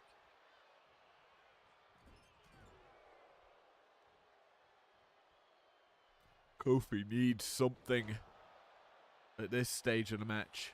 Goes for the pin. It does force Jimmy's hand. Jimmy exits the ring. Kofi picks up his brother. Jay in New Day territory. Fights out of there. Can't fight past Kofi. Fireman's carry for Kingston. Go Snake Eyes.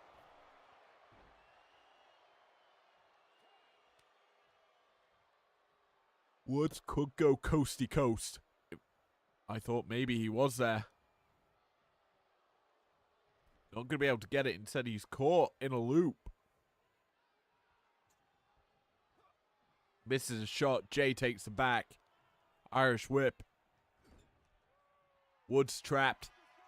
Now he's in trouble. Set up for danger. 1D connects again. Pinfall attempt, but Kofi's in. He breaks it up.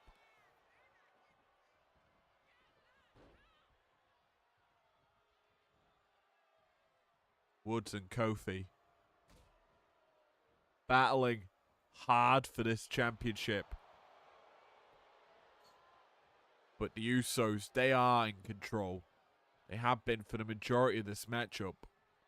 Woods has eaten some massive shots. And Jimmy and Jay have just dissected him. A drop kick might be the means for Woods to get back into this, but as it stands, it is Uso Penitentiary. Nice pump handle. But Woods allows the tag to happen.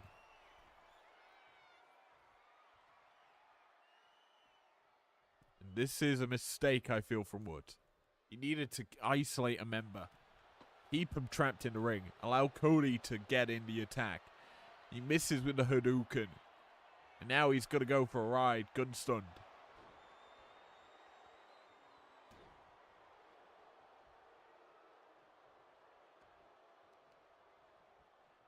There is a reason why the Usos are multi-time IPW Tag Team Champions. They have held this belt for many a moon. A super kick. That is why they are champs. Down for the count and gets it.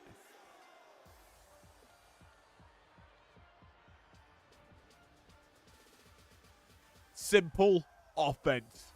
That's all that needs to be said. Isolation and destruction of Xavier Woods. The Usos just did it so goddamn well. Systematic. And it made it impossible for the New Day to really get going. As the replays play out here, we kind of have to wonder who could step up to New Day. Sorry, the Usos. Who could take the belts away from them?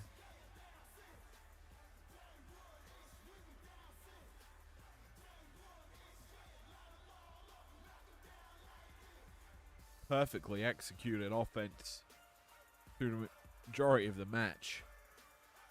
That super kick certainly discombobulated Kofi.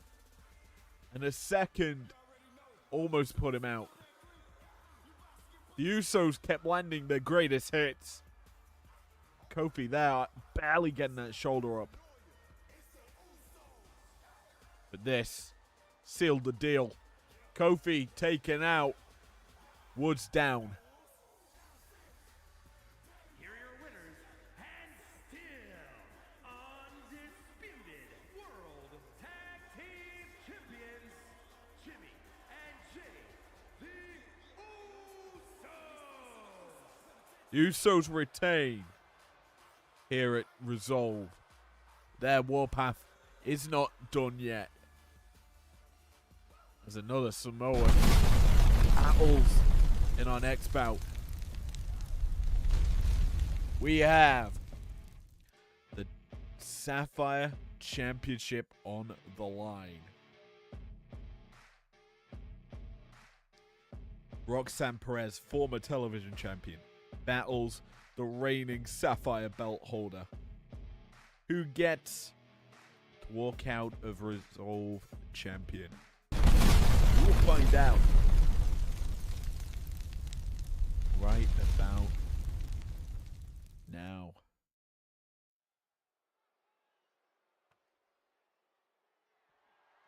The following contest is scheduled for one fall and is for the prestigious Pure Wrestling Championship.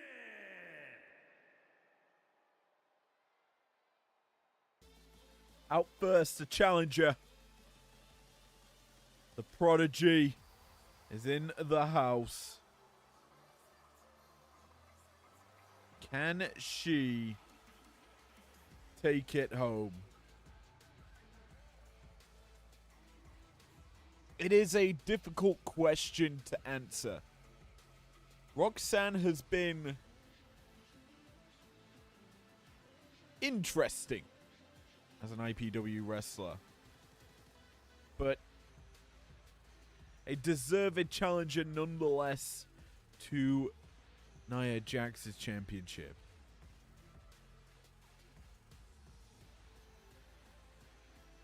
And while, let's be honest, the story was looking towards it being Maxine Dupree taking on Nia Jax, a triple threat turned the tide.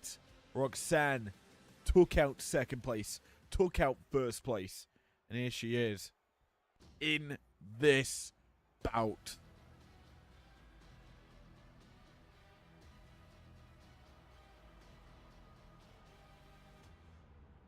But Nia Jax, we know, is an irresistible force, is an immovable object, is very much an unstoppable monster. The inaugural IPW Undisputed Women's World Champion took her success with that belt. After losing it, now turns up on Breakdown, dominates the Rumble for this championship, and has held the belt since. I would say, in comparison to Drew McIntyre, no one has been close to dethroning Jax.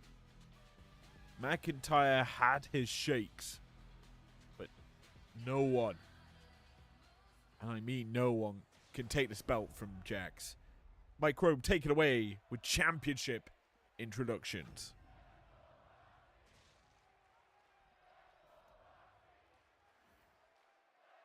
Introducing the challenger from Laredo, Texas, Roxanne Perez. And her opponent from ya, the prestigious Pure Wrestling Champion, Nia Jax.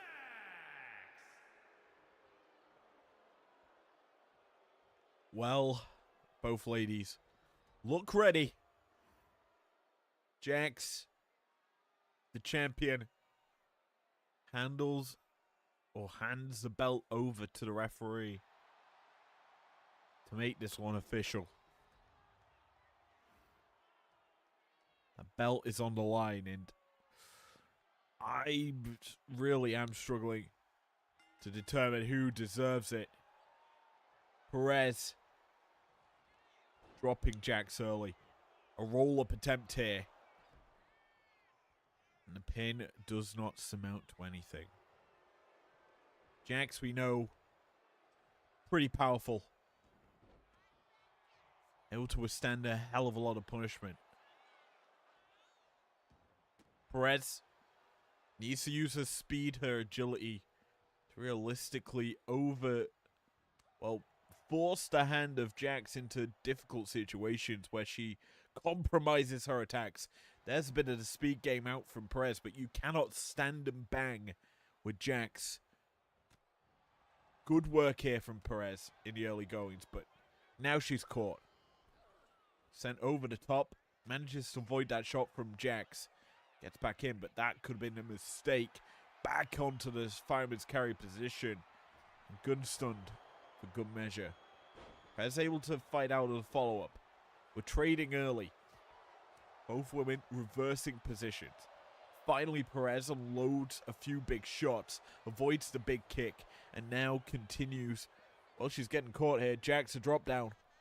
Trying to hit with the slap. Perez avoids it. Hits back with her own. We're going shot for shot here in the early goings, but here's a fireman's carry. Into a world's strongest slam.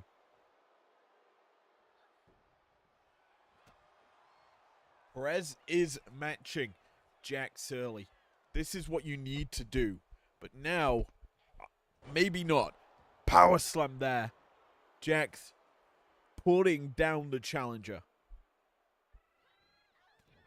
The challenger avoids the next shot, but what you are seeing is Jax giving up prime opportunities. Giving Perez the chance to maybe strike. And Perez is going to take it. Impaler. So the execution, I should say. And now looking. Oh, can't lift up Jax.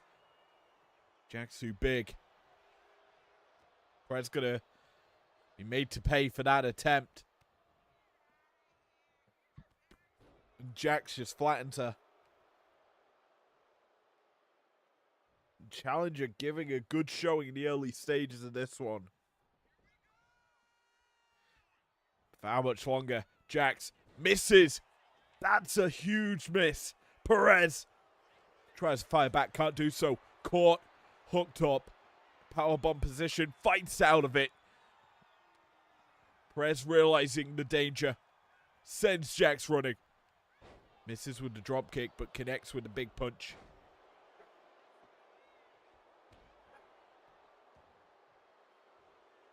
Silly. As the dogs get loud here. Jax hooks up Perez, powerbomb position. The one-legged powerbomb connects, stacks her up, pinfall attempt. Down for the count, only gets 2. Nia keeping it on, keeping Perez down. One mistake has forced a crumbling effect onto Roxanne Perez's match. The champion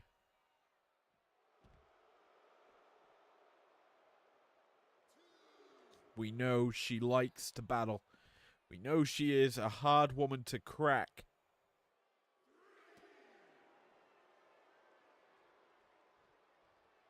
Nia caught, impaled on the outside. The execution.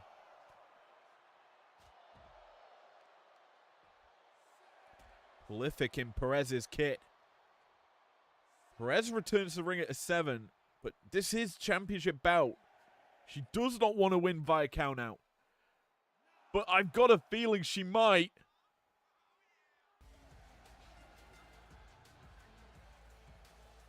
Well, the champion retains. Perez gets a countout, and this is unsettled business, I feel.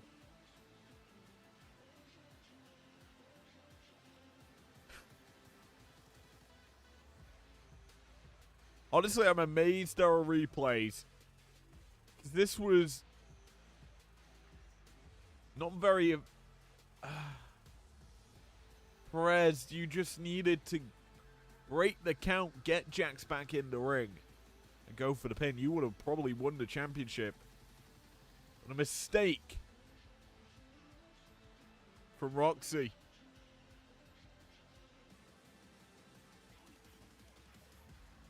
Allowing the action to spill to the outside, and then this was her winning moment. Hitting the execution.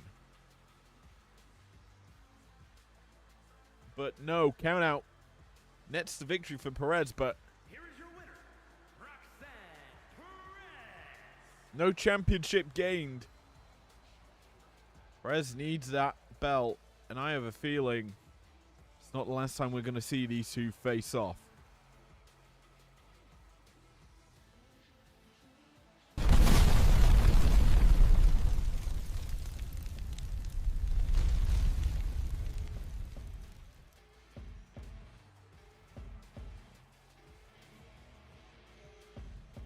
Well, speaking of squaring off,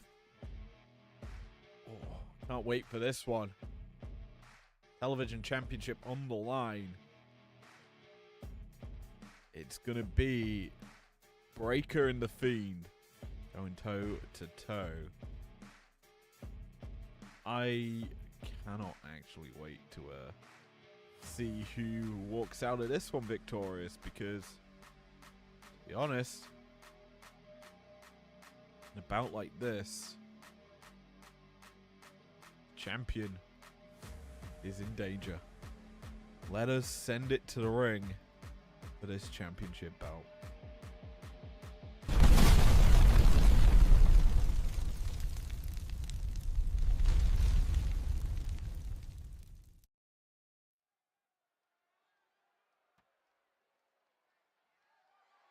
The following contest is a Hell in a Cell match and is for the undisputed television championship.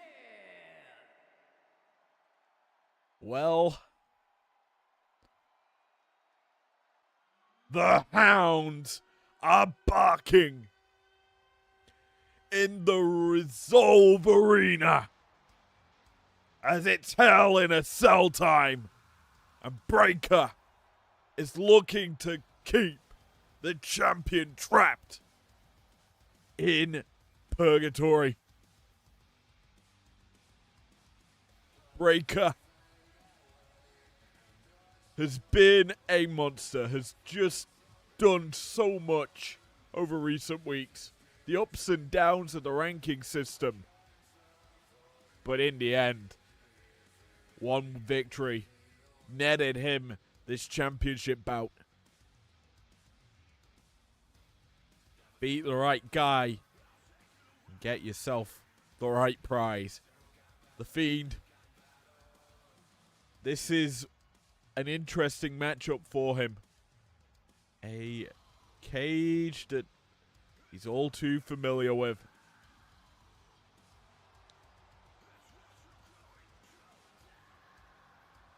No red lights.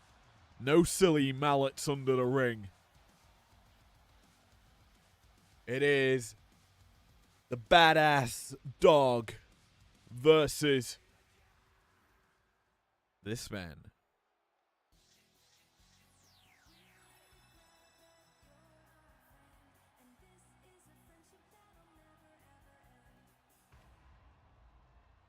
It's time to make the Hell in a Cell, the firefight at Funhouse.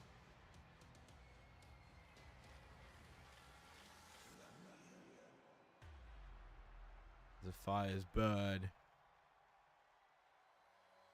Let's go.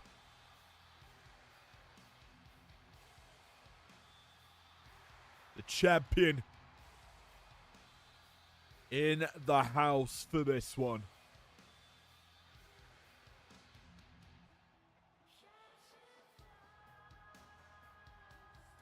It has been a while since we've seen him enter with the championship. Obviously beating the former champion, the Demon Finn Balor, to garner the belt once again. No Jacob Fatu in sight this time. Fiend just has to get through from Breakker if he wants to maintain a championship streak. But Hell in a Cell is not a place for the faint of heart. The maniacal steel surrounding the squared circle breaks bodies, scratches, cuts, destroys ligaments. A perfect environment for both these men to be trapped in. The champion ready for this, it seems. The challenger potentially being dragged out of his comfort zone.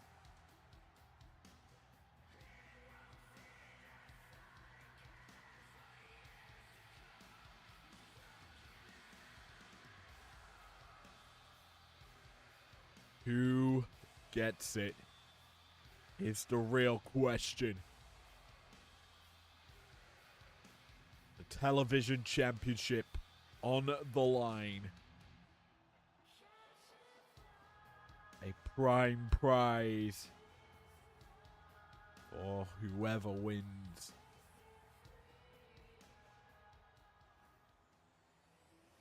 Championship introductions, Alicia Taylor. Take them away for me.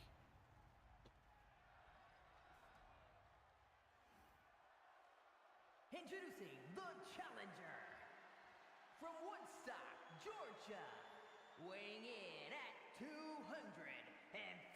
pounds, Braun Breaker!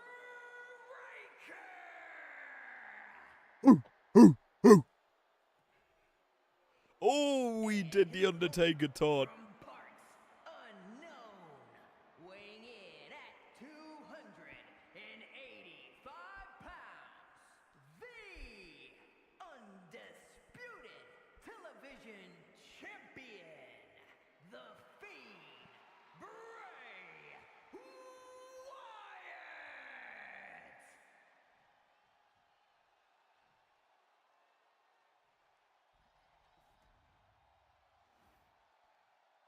Well, with the taunt that we just saw, will Breakker slay the Fiend? Let us find out. No red lights, orange lights though surround the ring as the cage lowers behind them. We are trapped in for this one. The Fiend kicks us off. A big boot. And Breakker is down. We are seeing some systematic destruction here in this one. To start this off, Breakker, we know, can and will dominate if he can maintain control. He takes the Fiend outside the ring. Now, there is no announce table near this side, which is completely different to what certain stars are used to. There's no landing mat. If you fall off the top of this cage, if they do make it out there, you might be landing in the crowd. Now Breakker, in the build-up to this show, put on some big performances. He took out the #1 star at the time, the Great Muta, to garner himself top spot here for this television championship bout.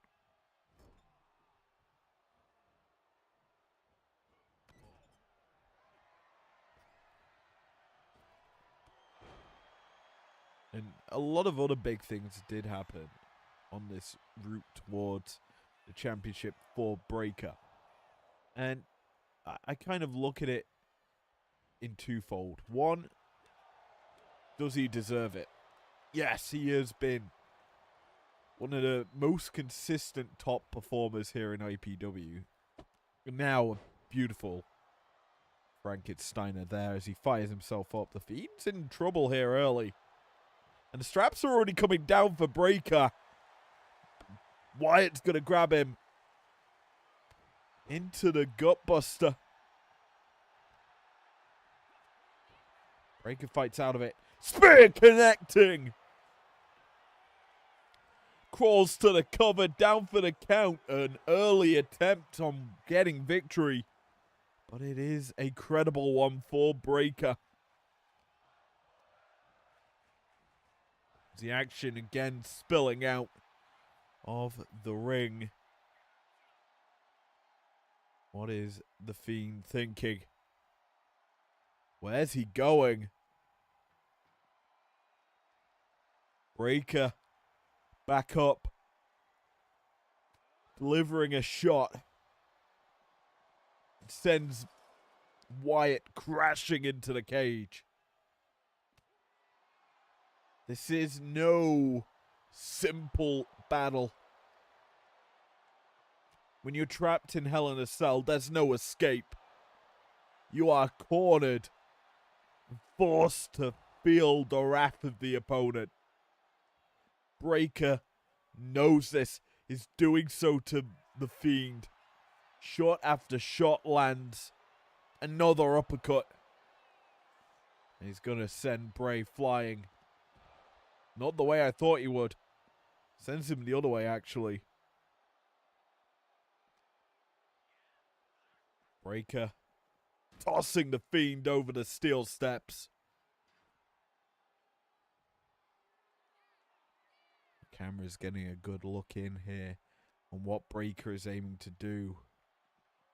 Toward the ring is what I think he's doing. As we've gone to every edge of the ring. Fiend's going to fight out of it. Realizes what he's in for. Puts Breakker back into the ring. Wise from the champion.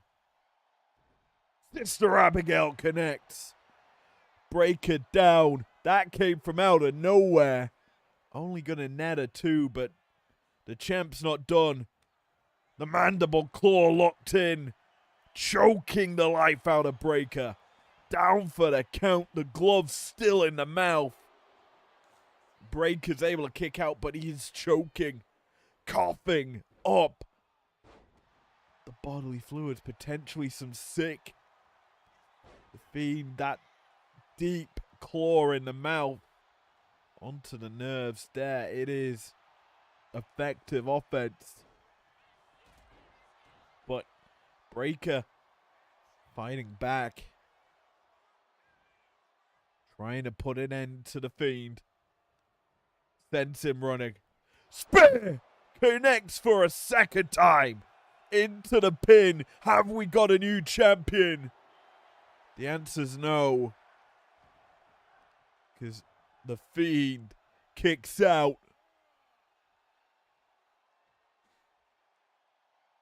Gutbuster from Breakker.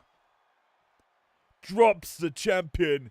And he lines him up. The kill shot inbound. A third spear connects. And we have got to have a new champion. No. What in the hell? How in the world has the Fiend kicked out of that? Supernatural resiliency from the champion. The challenger has been on full offensive, but still Wyatt able to survive,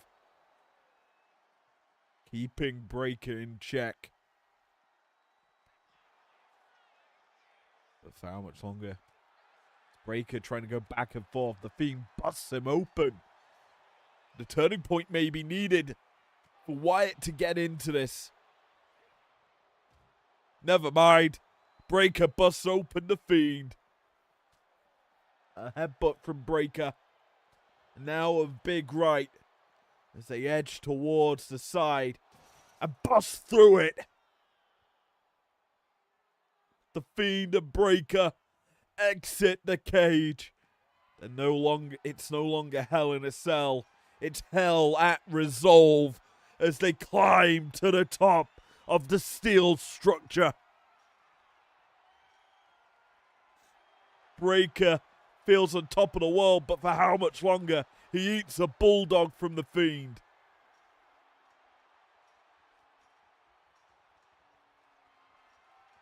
Breakker in trouble. The Fiend clubbing blows to the back, flattening Breakker. The referees come up top. An interesting climb for big man Gregathy. Not a place he wants to be, I feel. But neither does Breakker. Avoids that shot. The Fiend fires still. Too strong. A headbutt puts down Breakker onto the cage.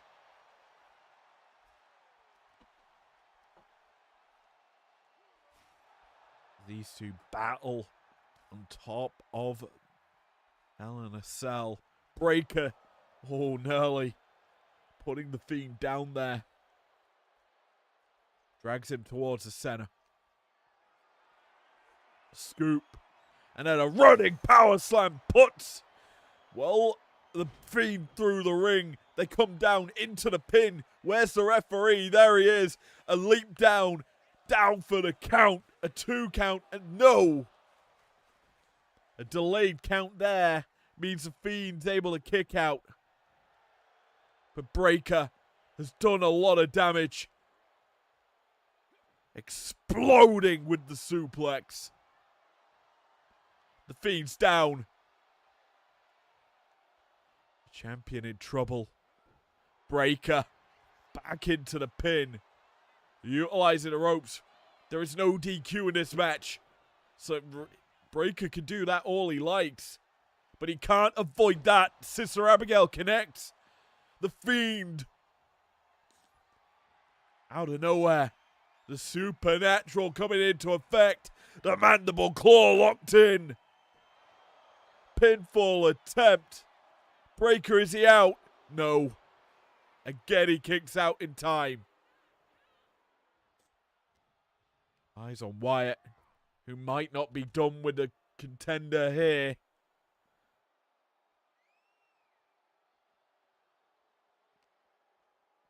Big uppercut. And Fiend keeps on marching. Doing a lot of work here to Breakker. Sends him crashing into the cage. As we walk towards that open side. Breakker's being dragged there. Avoids that shot. Firing back with an uppercut. Certainly an epic championship bout we've had here. Probably the best bout of the night so far. Breakker and the Fiend delivering on all accounts. Breakker, where's he going? He tore the ring. The answer's no. Because he notices a Fiend getting back up. They're going to meet of the mind. Fiend and uppercut. Breakker catches it. Fires back. Both men busted open. And well, the Fiend, he's eating some heavy shots right now. They bust through another side of the cage yet again.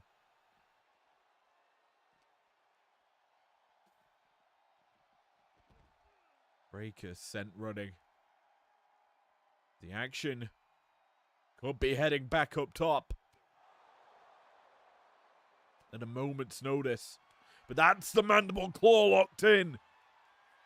Choking out Breaker. He can't win out there, though. So what does the Fiend do? He climbs to the peak. He climbs to his point in the ladder on top of the world. Because he has the whole world in his hands. Breaker and the Fiend looking to set the tone of the match as it continues. Breaker, facebuster, puts the Fiend down. A very precarious position for both stars. As the Fiend catching Breaker. Facebuster of his own. The steel shaking. Both men and bones are breaking. A referee on the outside. As the senton connects. Out of position is Gregathy. But I don't think he cares too much because he's here to watch the carnage. As it unfolds in front of him. Breaker leaping. And almost taking the Fiend down. But there it is, Sister Abigail. And Breaker's body crashes into the ring. The champion into the cover. The referee down. And counts it.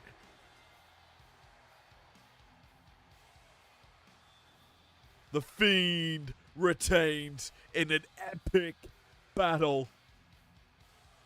Certainly delivered on all accounts. Let's be honest.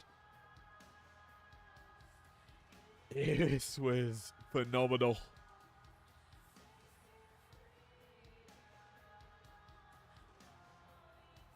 The do-si-do this battle.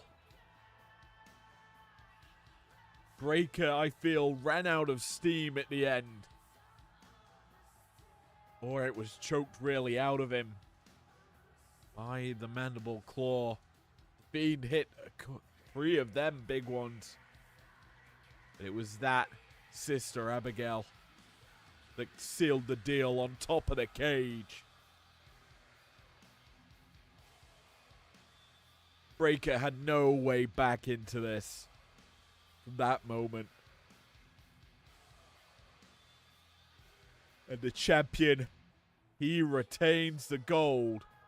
As you watch it again, awkward angle, but that Sister Abigail gave this pin to the Fiend. Here is your winner, and still the undisputed television champion, the Fiend, Bray Wyatt.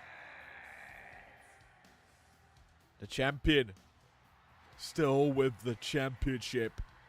Trying to choke the life out of Breaker after the bell, but dominance as he wipes the blood off his face. Ugh. Vicious from Bray. Destruction nonetheless as he retains his championship. But retaining isn't the name of the game for our next bout. Oh no, siree. It is Carnage, our second ladder match of the evening. And this mystery of the 8th person. Who is it? Who has Eve Torres got up the sleeves based on ranking to be the 8th woman of IPW Primetime's lineup? Let's see as we head to this resolved ladder match.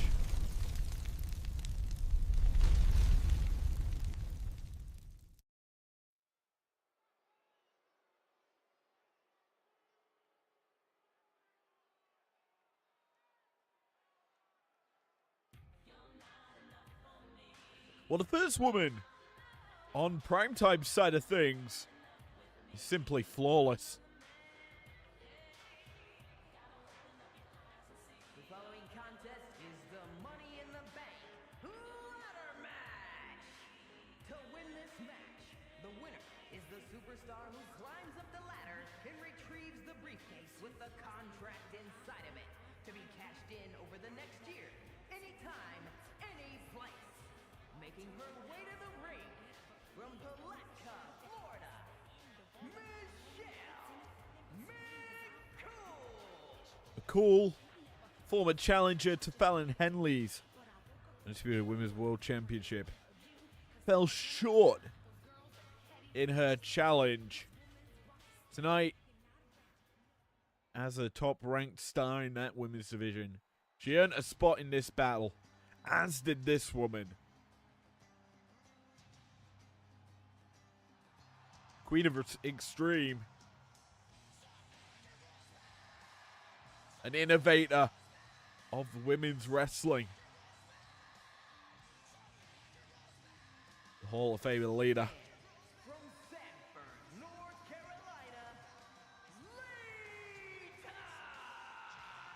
A bringer of chaos in a matchup certainly fitting of her style.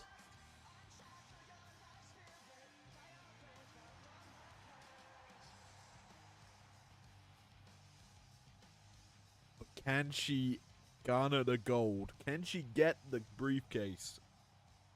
That is the question on everyone's mind.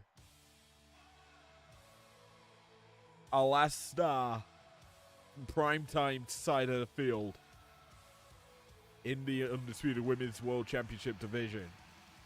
Big time Becky Lynch in the house. And from Dublin, Ireland, the man, Becky Lynch!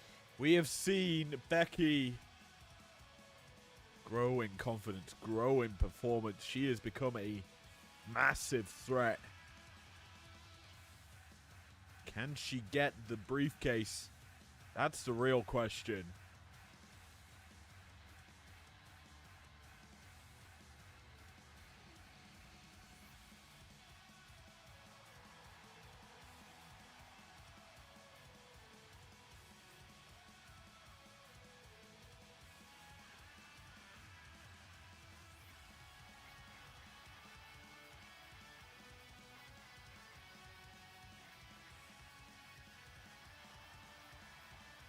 A lot of these women have had ladder match experience.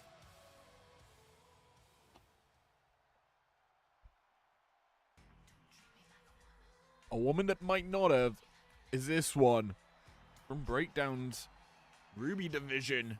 And from Redondo Beach, California, the ninth wonder of the world, China! Who needs to pay for a pyro expert on stage when you've got China's big bazookas?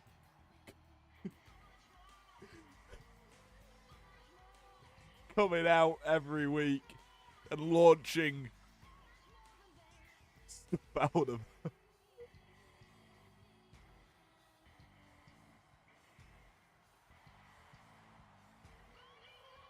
the ninth wonder of the world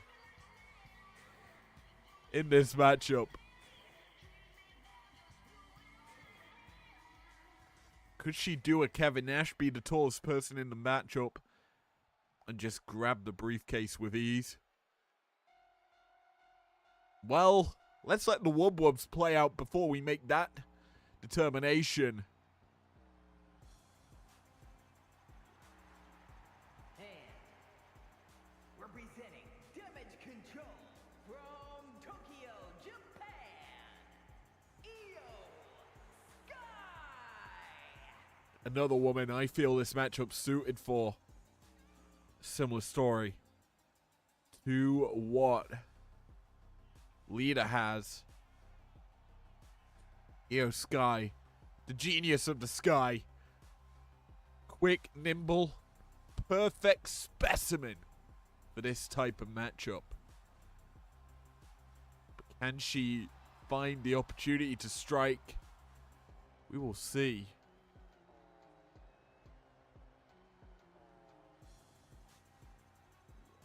A lot of history for Io with both top women's champions.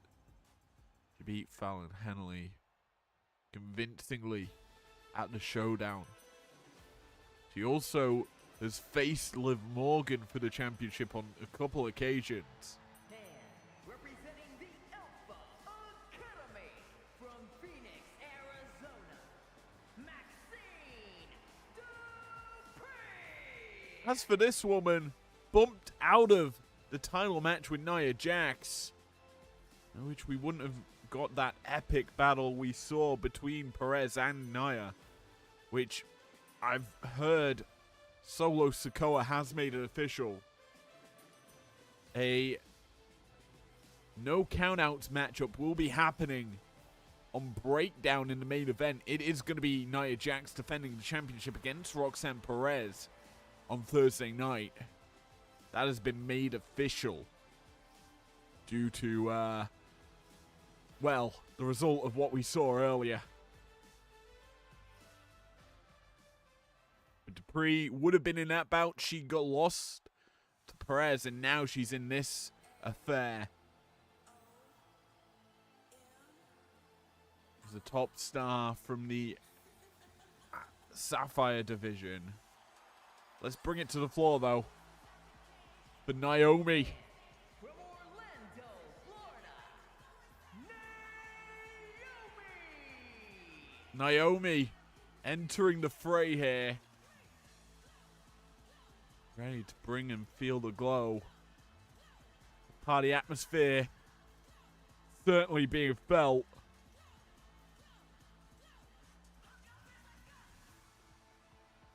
As we close in, we'll find out soon who the 8th woman of this battle is.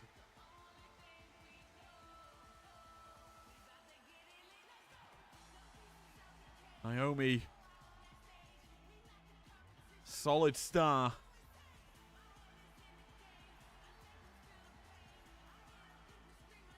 But who is the final person in this battle? It is coming down to it.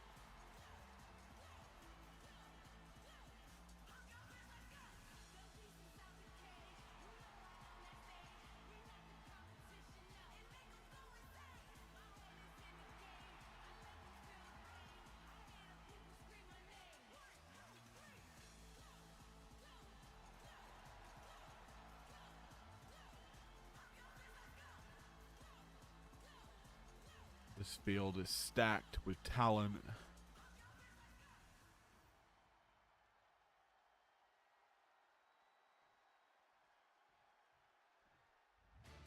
Woo! Woo! Woo! Welcome home, Lyra Valkyria. It's showtime. Her first match since losing the championship is one where she can do whatever. Dublin, Ireland, Lyra Valkyria.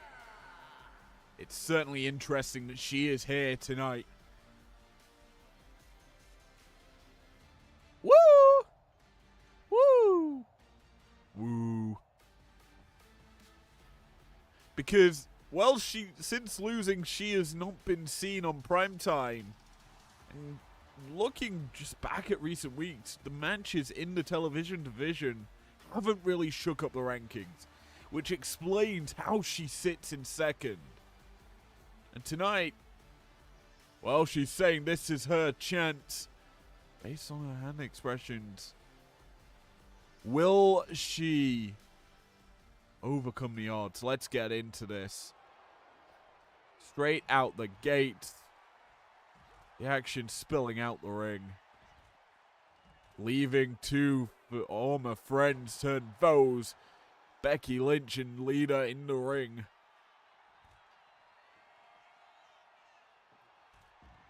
Becky, first lady to grab a ladder. Just brings it immediately in. There's already a table brought out by someone. Lyra tossed back in the ring, and there's a lot of former friends for who's in this matchup. Lyra and Becky, Lita and Becky, Naomi and everyone. EO is just here. To be honest, there's a lot of history as well. Former champions out the wazoo. But there is only one former IPW champion in this matchup. And that is the former television champion Lyra Valkyria. In the picture, in the hunt for the briefcase. Inside the ring, it's her and Lita battling alongside McCool and Becky. McCool isn't going to climb just yet. Is going to do so now, as does Lita. Toe-to-toe on top of the ladder. Becky and Lyra going to stop Lita and McCool. Try to, as Lita gets pushed off the ladder. Maxine Dupree, I feel, is like an X factor in this battle. Like an underdog. But she does do surprising things. To get into this matchup was surprising. Detonation kick from Dupree.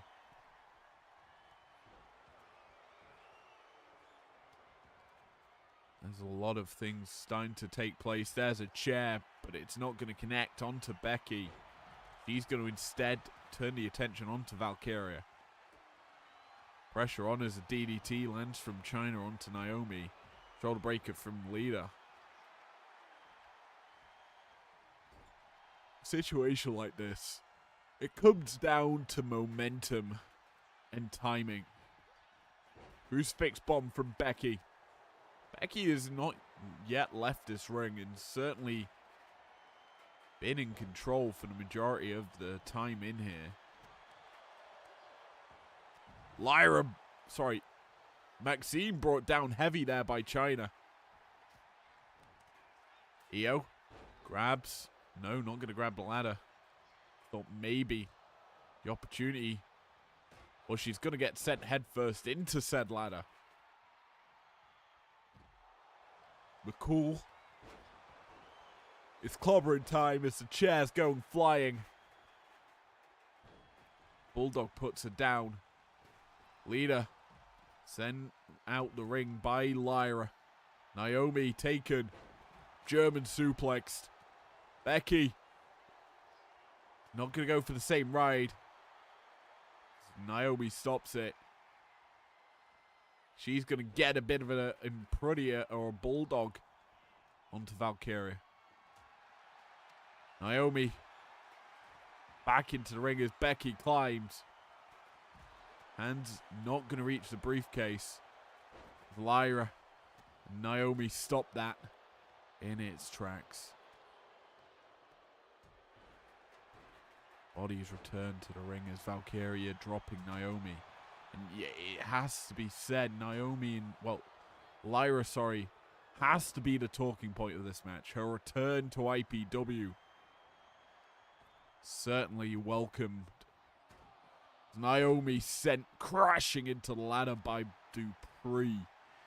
German from Becky onto McCool. Dupree. Pressure on China. Side headlock applied. It is a wrenching on it. China fights out of it as Naomi, not going to set the ladder up in the middle of the ring. There's a chair shot. Connecting heavily. Dupree leveling the field with it, but she eats a big boot from McCool. He grabs the kendo and she's going swinging herself. Next on to Lita. Bulldogs her as well. Io now with a ladder for a second. Sends McCool out the ring.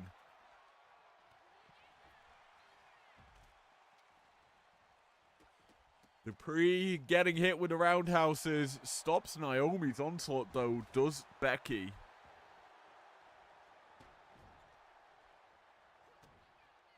Lita, twist of fate, connects. Lands Becky on the ladder. Becky sent out now. Naomi finally gets a hit, a roundhouse combination. Drops China with it. Io gonna send Naomi out. A faith breaker time connects onto Lyra. McCool drops her.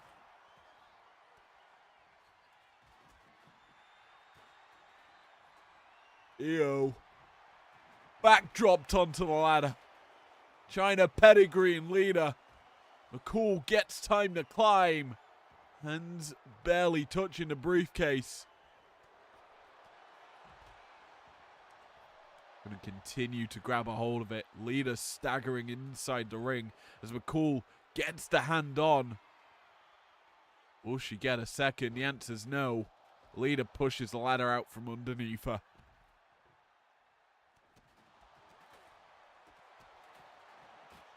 McCool had the best opportunity so far to climb to victory.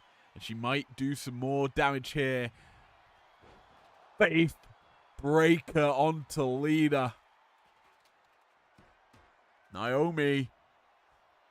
Oh, big German. The head of McCool crashing onto the ladder. The ring emptying. Sling blade from Naomi. McCool climbs again. Cannot keep climbing in this situation. You've made too many mistakes. McCool taken out. Leader. DDT. Puts down China. Dupree sent out by Lyra. Lyra keeping the pressure onto Dupree. Two mid-card fighters doing work. Step up into Guri, misses there. Hits the second time for Naomi. A kendo stick not going to connect. Instead, it's a drop kick from Naomi. She has floored the field and now has her hands on Io. A scoop and a slam on the ladder. But there, the drop kick lands. Set up for a 619 maybe. No one going to take that opportunity. Instead, Io. Well, McCool again with the ladder. Climbing. Becky gonna come into the ring. Realizes the danger. Begins to push it out from underneath McCool and does so. Big time knee. McCool has been the most prolific with the ladder trying to climb it. As Lyra gets a third into the ring. Becky caught now. Valkyria puts her in the corner. Pressure on as Dupree and Leader in the ring. Lyra trying to seize that opportunity. Kendo stick swung and connects. Dropping Dupree, but she's caught. Electric chair puts Leader down. McCool sends China out now. Io and Becky, the only ones standing in the ring for a moment. Because now Dupree and McCool are standing. Chair in the hands of McCool. She goes swinging. Naomi left alone in the ring. Becky comes back in, as does Leader. Leader gonna climb. But China grabs her. Leader wisely gets down from the ladder before China could do anything as that ladder goes insane. Ladder put in the corner. Naomi plants Leader with a butt bomb. A table's been set up on the outside as well. Is Lyra going to put Dupree through it? The answer to that question is maybe. Maybe not, brother. China try to climb for victory. Cannot get it. As Becky Lynch runs decoy and catches her off of it. Me realizing the Resolve logo looks like Team Rocket, but in black instead of red. Purely because there's fires burning around the ringside. Anyway, someone got busted open as Becky's got the disarmer locked in over the ladder. Io gonna let that happen, because that's weakened China now, forced to roll out. Lyra and Lita in the ring for only a moment, because Lyra's gone. Lita and Naomi the only ones standing out here. Inside the ring, that ladder set up maybe for success, but Lita heads up top. Naomi in the drop zone, missing though is Lita with the Executioner's leg drop. An inverted DDT for Naomi. The ladder's set up inside the ring. Lita, skull-crushing finale. Climbs the ladder. Hands onto the briefcase for a moment, but the ladder just falls out from underneath her. All of these women giving it their all. There's been chances for nearly all of them. Dupree yet to climb. Lyra and Io yet to climb. Io might not need it though. Biding their times maybe. The chance to strike. Ripcord knee from Naomi.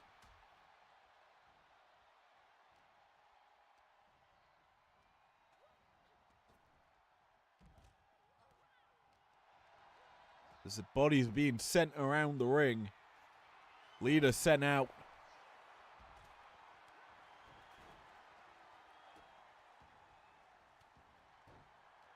Code red from Naomi connects. Not the first time we've seen that in this type of matchup tonight.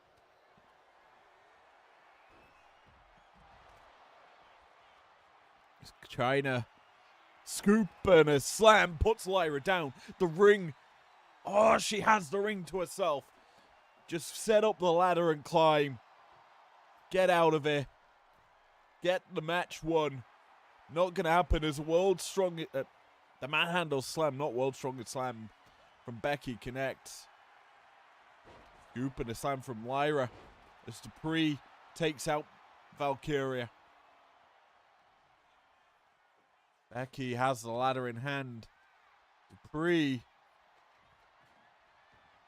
sent running. As is Io. As is Naomi.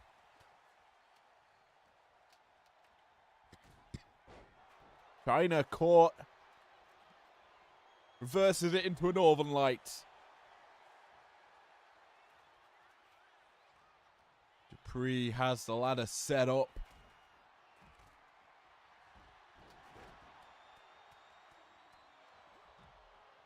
Eyes on China and Lita. They control the ring. Meanwhile, Lita. DDT connects. That big DDT. The ring's her own. No one in here for her. All she has to do is climb, but cannot do so.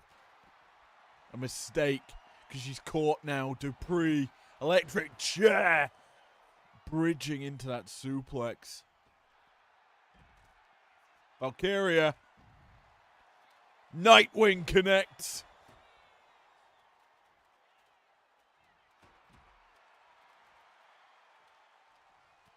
Valkyria flies from the apron as China dropping Io inside the ring.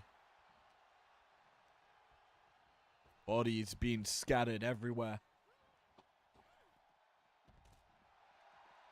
People giving it their all.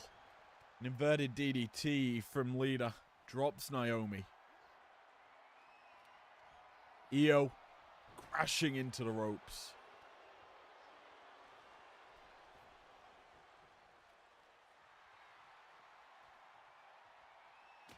Cool and Lita working together to take down Becky is Lyra's got a kendo. And she has just busted someone open. I believe it was Naomi. Now just teeing off on Dupree.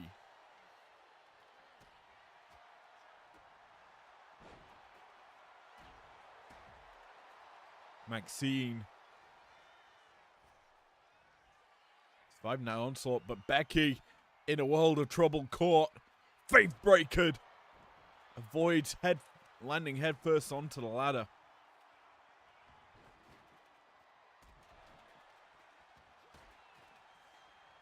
So all of the women head back into the ring for a moment as Io, Lyra, and Lita, and now Naomi and McCool all sent out. Everyone's just getting tossed out now. Table in the picture. Cracking the backs of people. Not even going to be set up here by China.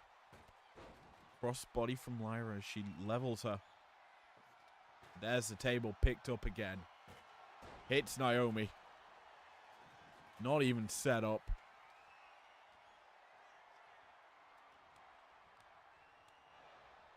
Valkyria has been weirdly absent in this match. It's kind of stood off to the point of not really having a chance to climb. Has the ladder in the hands for a moment there. Sets it up for a second, but she's caught. Snap suplexed. Becky grabbing the ladder again. It's dropped. Lynch, Dupree, and Lita battling. As I believe Io just got busted open.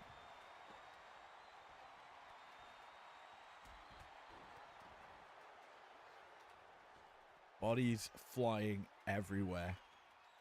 This matchup is pure carnage. Lita sets the ladder up. Nightwing from Lyra. Plants Io onto the ladder. Lita's climbing. Naomi pushes the ladder out from under her. Lyra leaves the ring again. That ladder on the outside just bouncing. China pedigreeing McCool. Becky inside the ring flies and connects onto Lita.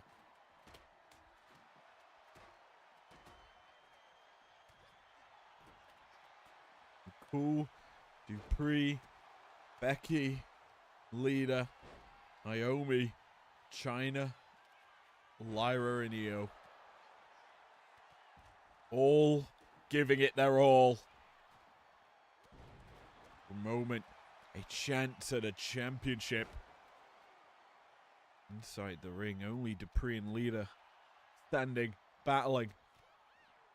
Dupree firing. Shot after shot as McCool's sent back in. Lands right on top of the ladder. Dupree. Is it her chance? Needs to get a hold of that ladder. Instead, it's Lita who does so. He doesn't set it up centrally. Instead, it's set up in the middle of nowhere. Lyra grabs the other ladder. That's returned to the ring.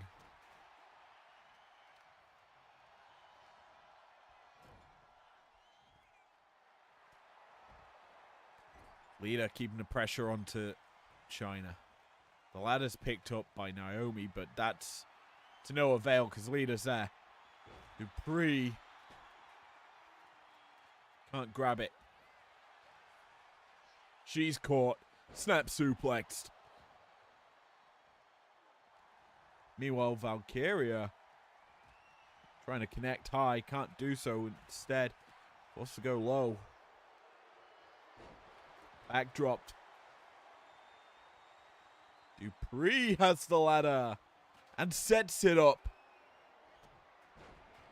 Northern Light suplex from Valkyria. Lita and Becky standing. Lyra standing now in the ring. Valkyria sends China flying into Lita. China caught. Oh, tossed into the ladder. Lyra takes that one out. Eats a suplex for the effort. Becky going to be in a world of trouble. The electric chair suplex from Maxine. Drives her into the ladder.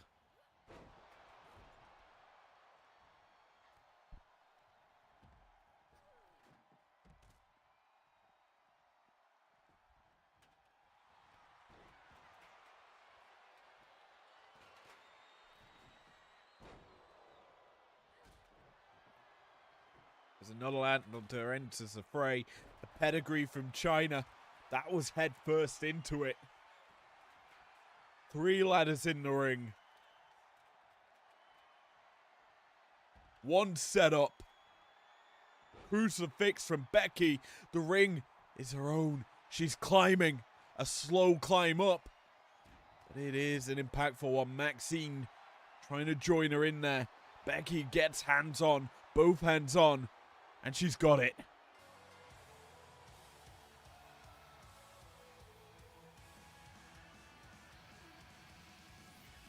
Lying in wait was big time Becky Lynch. 1 slip up, 1 empty field. She captures gold, capturing the briefcase.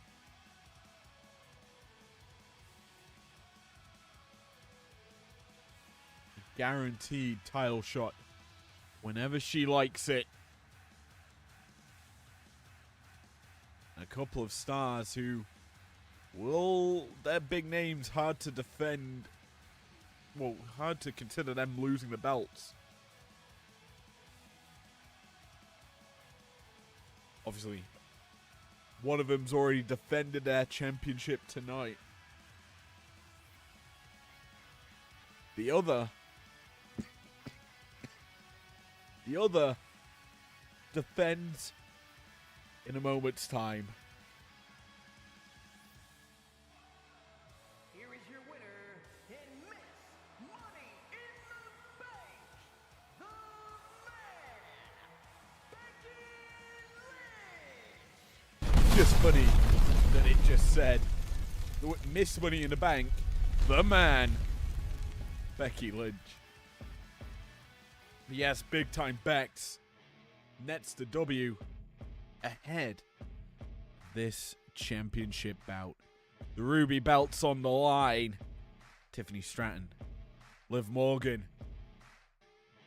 We're in for a doozy. A big one at that.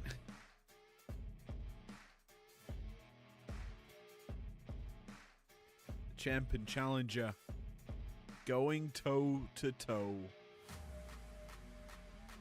Strap on in, 'cause this is going to be fun.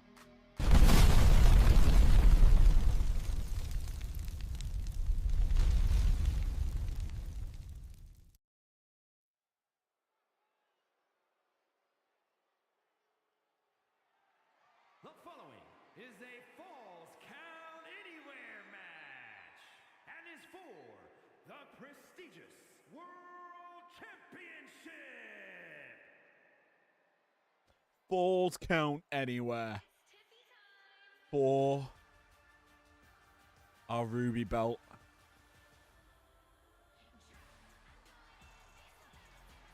Cue the light for the challenger.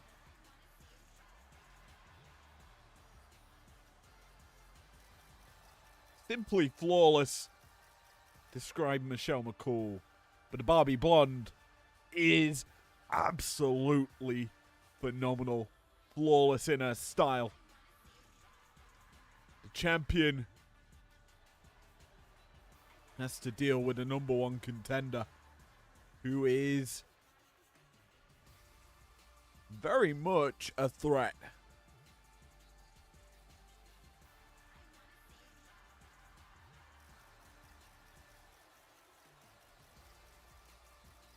We know the champion has been hard to overcome, issued open challenges. Now she knows the pecking order. Now has to deal with not only the challenger here now, but the potential of a cash-in from Becky Lynch. Any moment's time.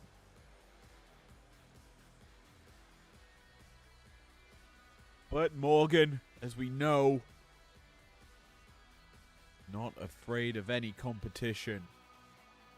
Willing to defend and fight against anyone. Ruby belt. A sight to behold, as is Liv Morgan. Dominant in the ring. Impossible overcome. This is her domain. Breakdown is impossible to essentially overcome. But can Stratton do the unthinkable? Mike Rome, take it away and let us know if she can. It's official championship introductions right now.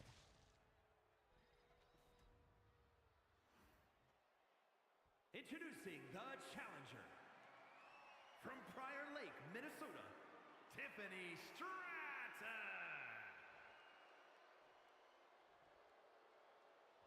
And her opponent from Elmwood Park, New Jersey, the prestigious world champion, Liv Morgan.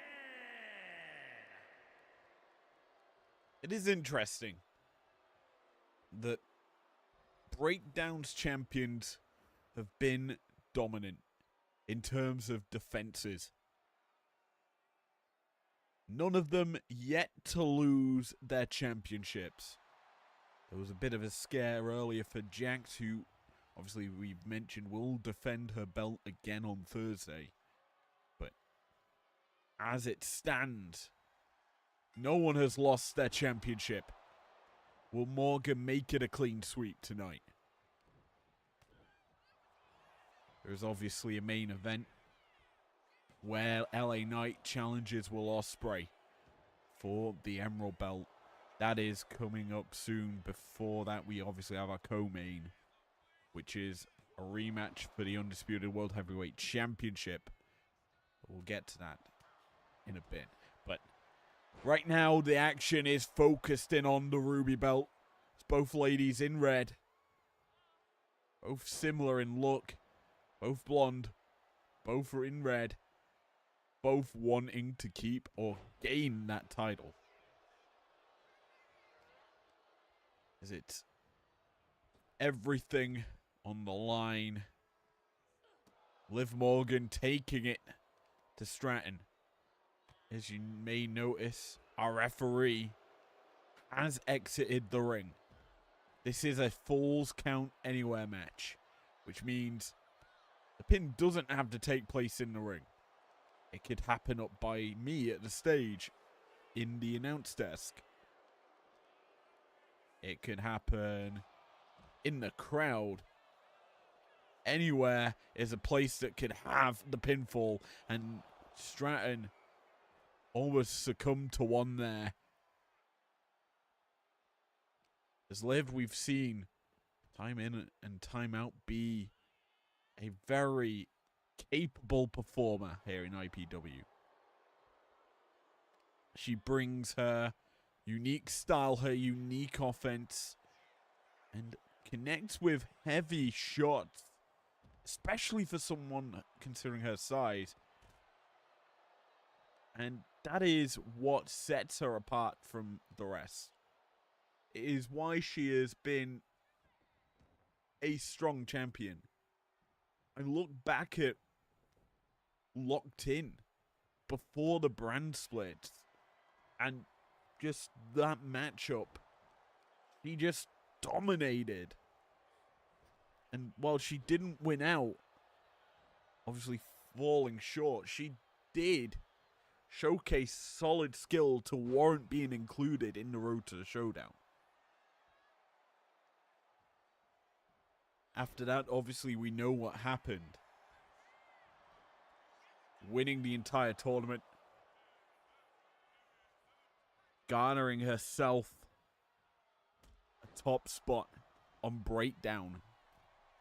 Now, Tiffany trying to take the top spot. Is doing well here, but what's this? Who's this?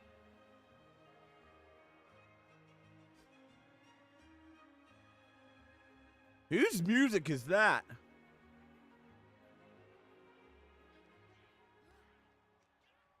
Whoever it was distracted Tiffany. Liv Morgan gonna capitalize. No, maybe not. Dropkick misses. Stratton taking advantage now. Tries to hit back elbow, goes instead for the chop, but now connects with some big strikes. Raking the back is Stratton. And then there's that discus lariat. Champion in trouble because Stratton's going swanton. Misses though. The code breaker, from Liv. Who in the hell was Morgan utilizing there? Save her championship, maybe. Maybe we'll have to ask and find out on Thursday. Potentially a new alliance.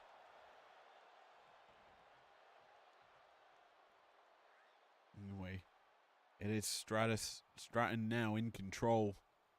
I've got Stratus on the mic. She will be facing Fallon Henley on Tuesdays. Prime time.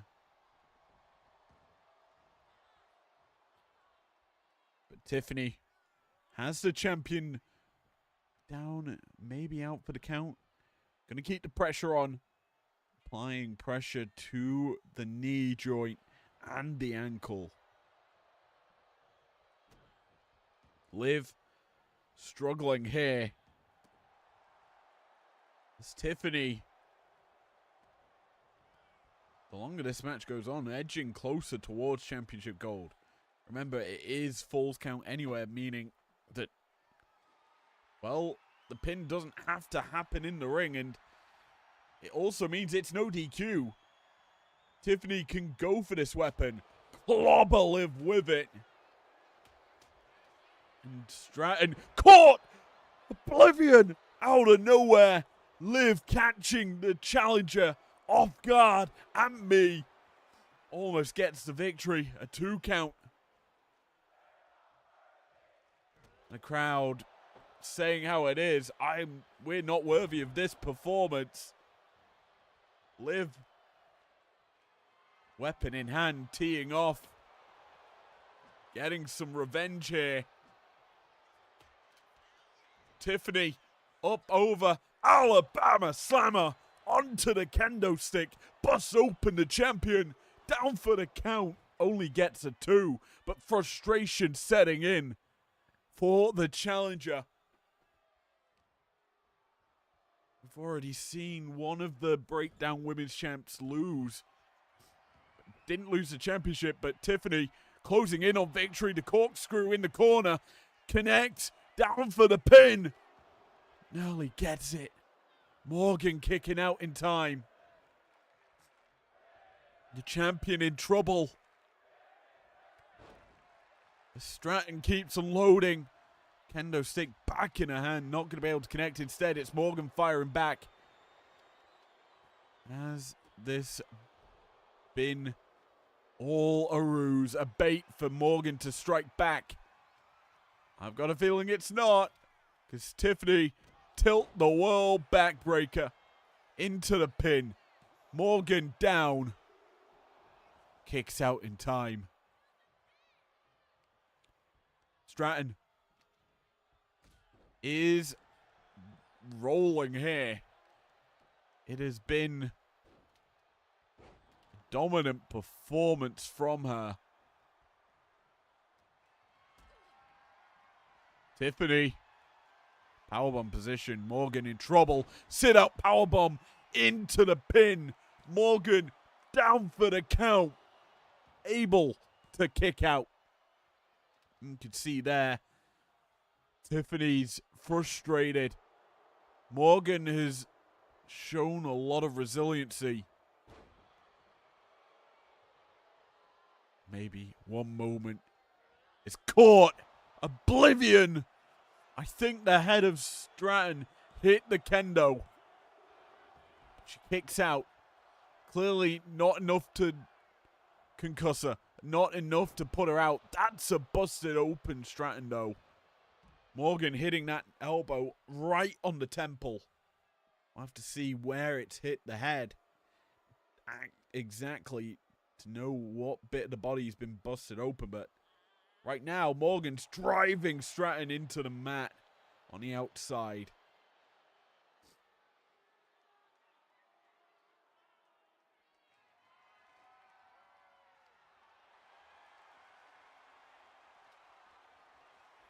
Roll up here from Stratton. Stratton into the pin. A referee out of position. Gonna cost her. Ref tried to slide over to get into a counter position. That clearly didn't help him. Tiffany gonna need to do a bit more. Liv may need something out of the box to get here. To get the win now. Because Tiffany has been dominant. Hooks her up. Crowns her. Coronation DDT into the pin. Stratton, has she done it? No. There's frustration out of Tiffany right now. She has been nigh on perfect in this match. A couple of slip-ups, sure. But Morgan just hasn't been able to do anything. Tiffany caught.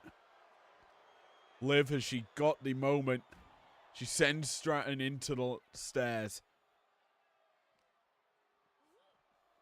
A second for good measure.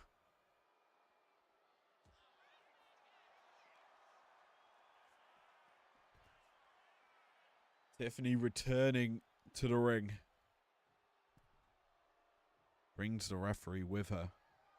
She wants that kendo. Shot connects. Morgan down. Taken down again, though, with a lariat. She got back up quick, but it's not enough.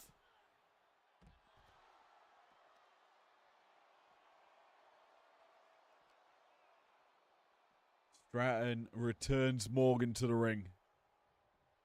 Referee returns as well. You've got to feel Tiffany's closing in on the dub. Morgan, what has she got left in the tank? She catches Stratton. Oblivion! Out of nowhere. She goes and gets it. Down for the count. Is it enough? Yes.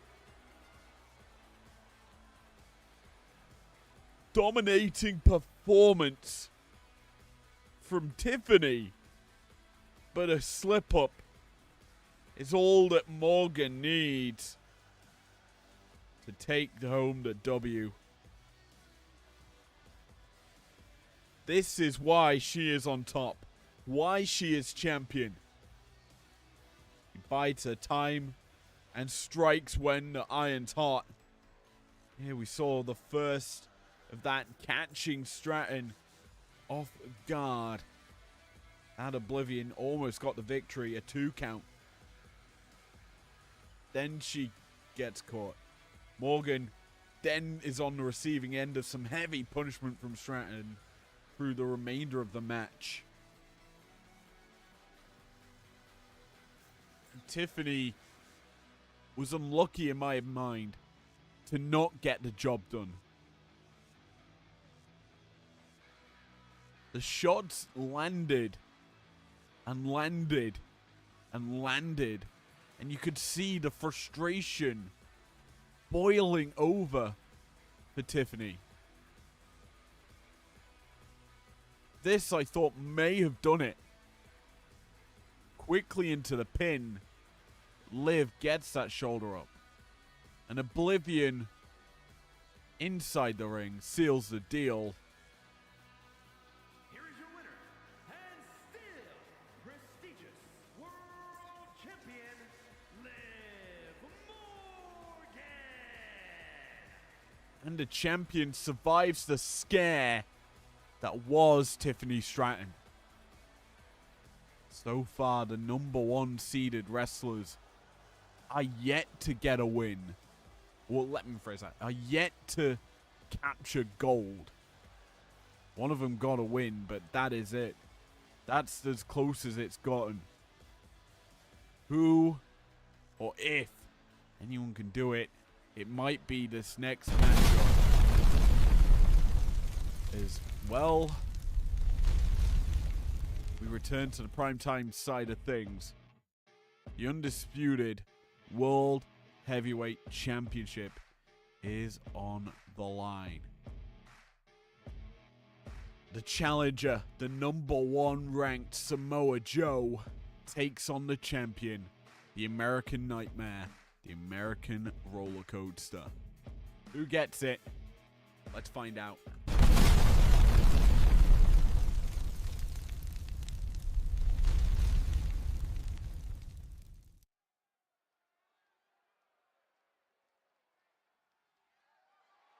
The following contest is a steel cage match and is for the undisputed World Heavyweight Championship.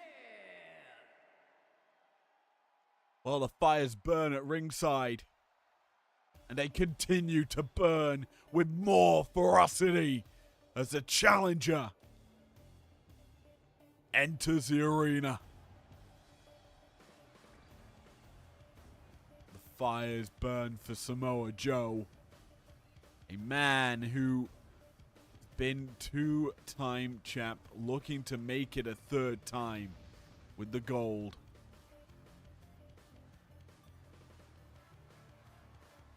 Can he muster up that success? That is the real question here.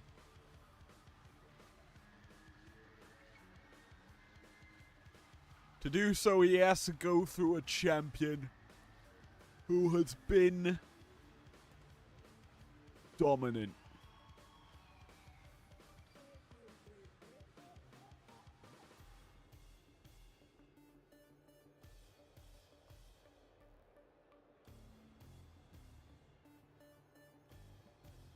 Can he get the job done? That's the question on most people's mind.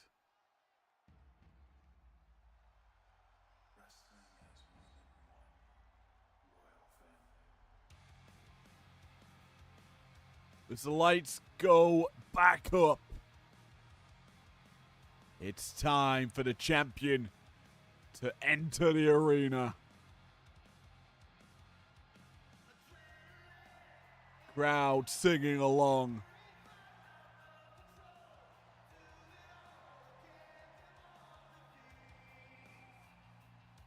He looks hyped. And we all know what's coming.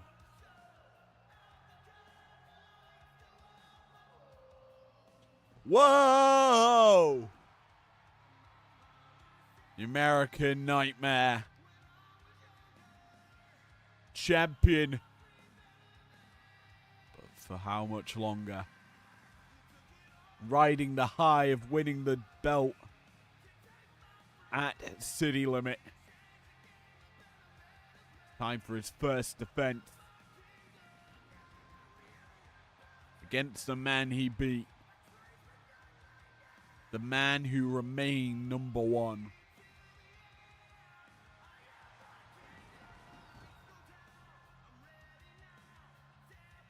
Can he make it 2 on the trot against Samoa Joe? We're about to find out.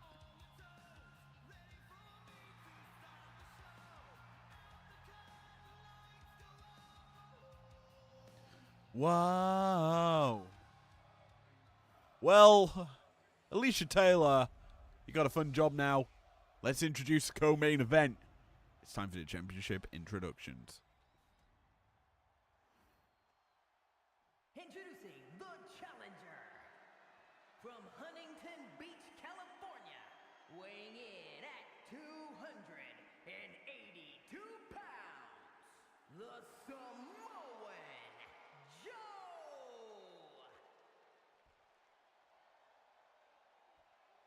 And his opponent from Atlanta, Georgia, weighing in at 220 pounds, the undisputed World Heavyweight Champion, the American Nightmare, Cody Rhodes.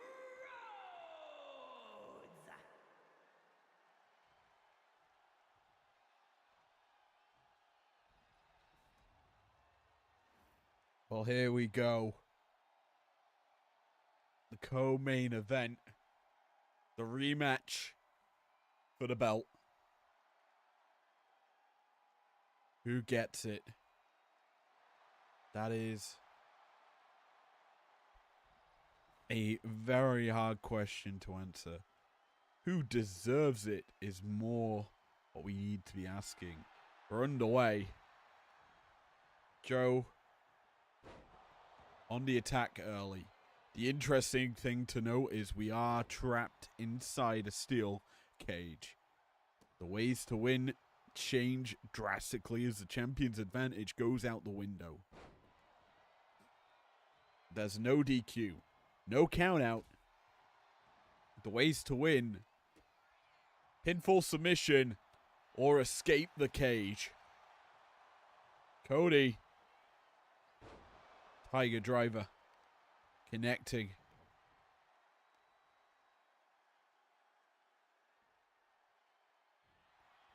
Doing some work here onto Joe. We are seeing some pretty solid work to start things off. Cody trying to escape early. Calls for the door. Joe gonna chase him down. Referee gonna stop removing that. Realizing, hey, Cody can't escape. Roll-up attempt here. Probably not the wisest thing to do in this sort of match. Pinfalls take an eternity to count, as you are seeing.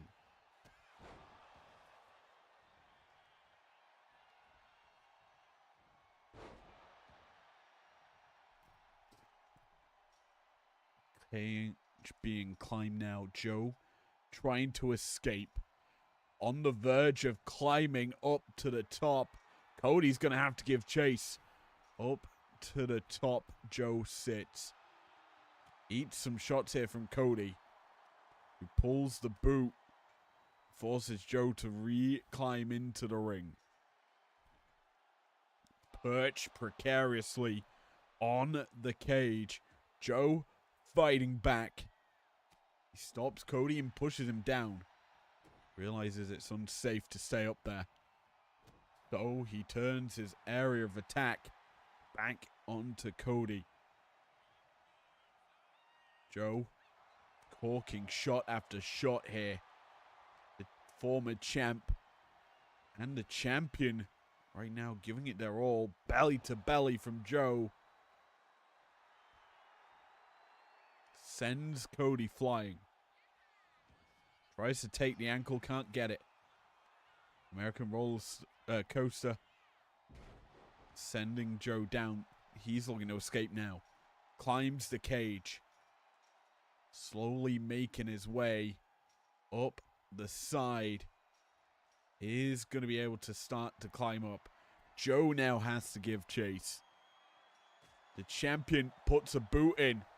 And puts another. He's on the verge of escaping. Joe's getting back up. He realizes Cody is almost getting out of here. Strikes and stops Cody's escape. Now it's Joe's turn to pull Cody back in.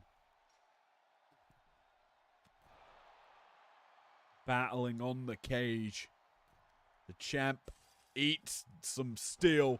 Busted open here, but goes for the roll-up. Has he got Joe? The answer's no. Instead, springboard, moonsault out the corner. The champion realizes he might have thrown his biggest yee, but has he laughed his last ha? Crossroads connects. Punts the former champ down for a 1. You don't go for a pin in this sort of matchup. Oh no, siree.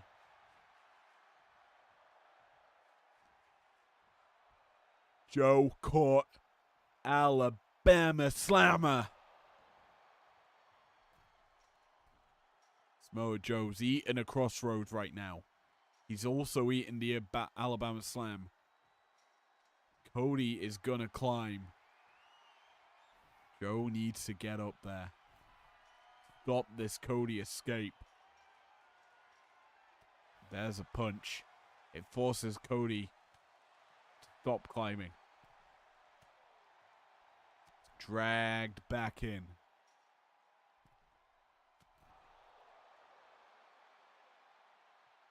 Both champion and challenger giving it their all here. Cody, again, dragged back in. But here's the thing. As soon as Cody's brought back in, he's back on the offense. A big running knee busts open the challenger. Both men giving blood for this battle. Joe. German suplex number 1. Half and half, bridging up. Turns it around. Into the straitjacket. German perfectly executed by the challenger. Now the champion in trouble. Center of the ring. Caught. Coquina clutch locked in. Cody, will he tap? The champion has it in deep. The legs locked underneath him. But Joe relinquishes the hold. He's put Cody out. Is this enough to climb out? Making his way out of the cage quickly is the challenger. On the verge of victory, Cody is lifeless in the ring. He's slowly clambering out. Almost there. The champion up to his feet, but it's not in time. Mr. 3-time is in the house as Samoa Joe regains the gold.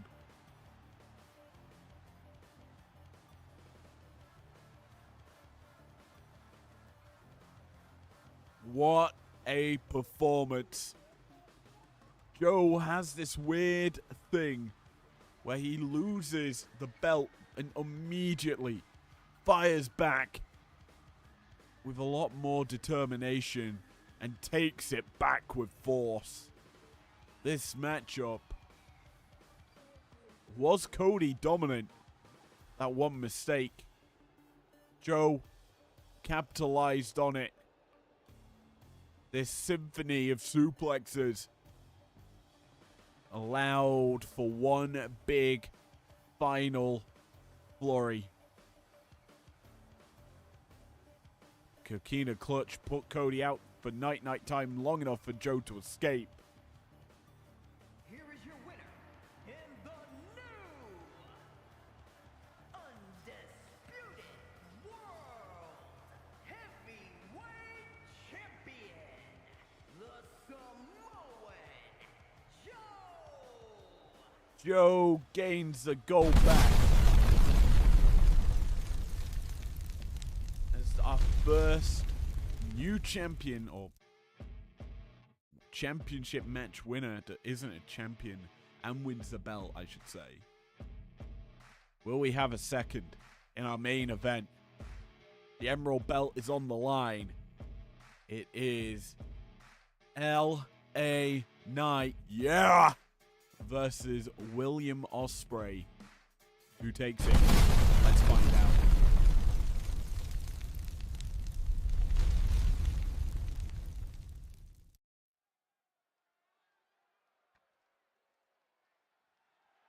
The following is scheduled for one fall and is for the prestigious World Championship.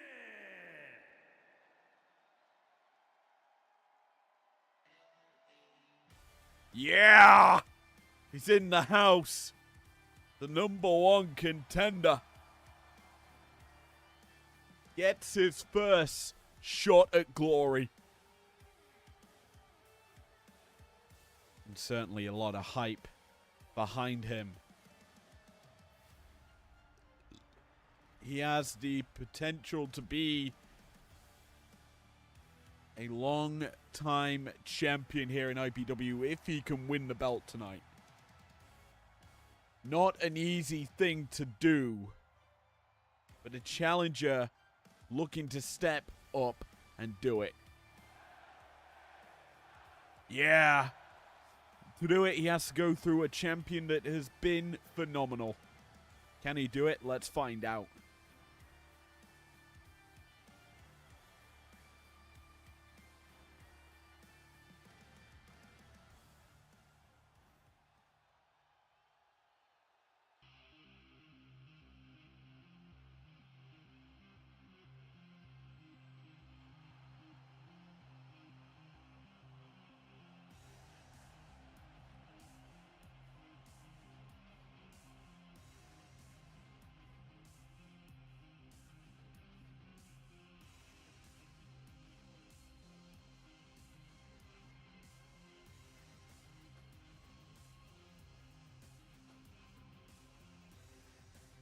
The champion looking ready for this battle.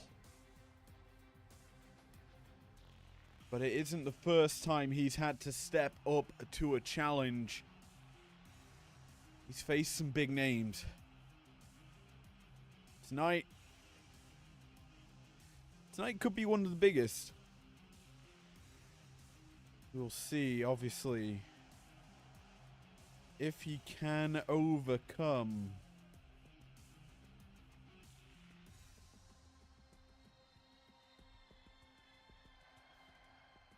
what is in front of him. Microme has the final say. Championship inductions underway.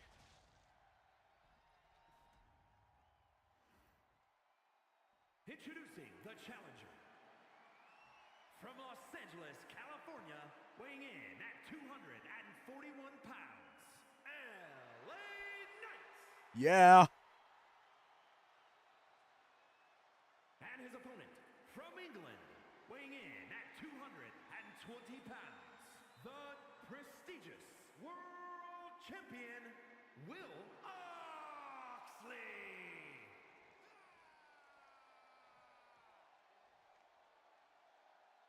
You could hear Ospreay there, loud as he could be, holding that belt up.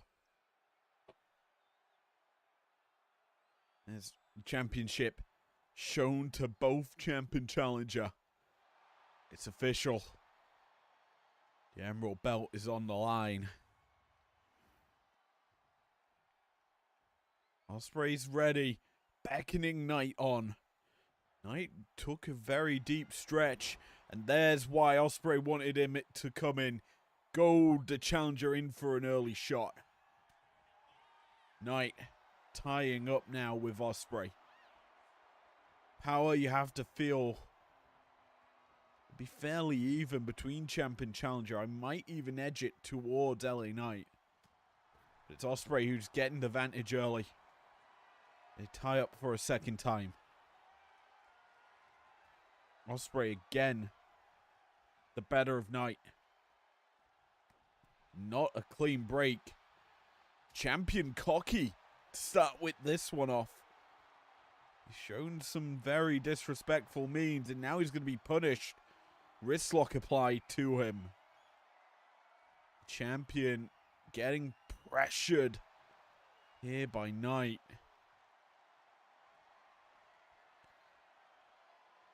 Not even talking to him is Knight. Typically you expect him to be taunting, giving a bit of trash talk, all locked up, but no, instead he is going to keep trading positions. Wrist lock's broken. Now the match can get into nitty gritty. Knight, we know, has gone through a lot of tests recently to get into the top spot. He beat a massive matchup for break time in the main event, beating the likes of Shamrock, Damian Priest, and Rob Van Dam to garner this, well, top spot.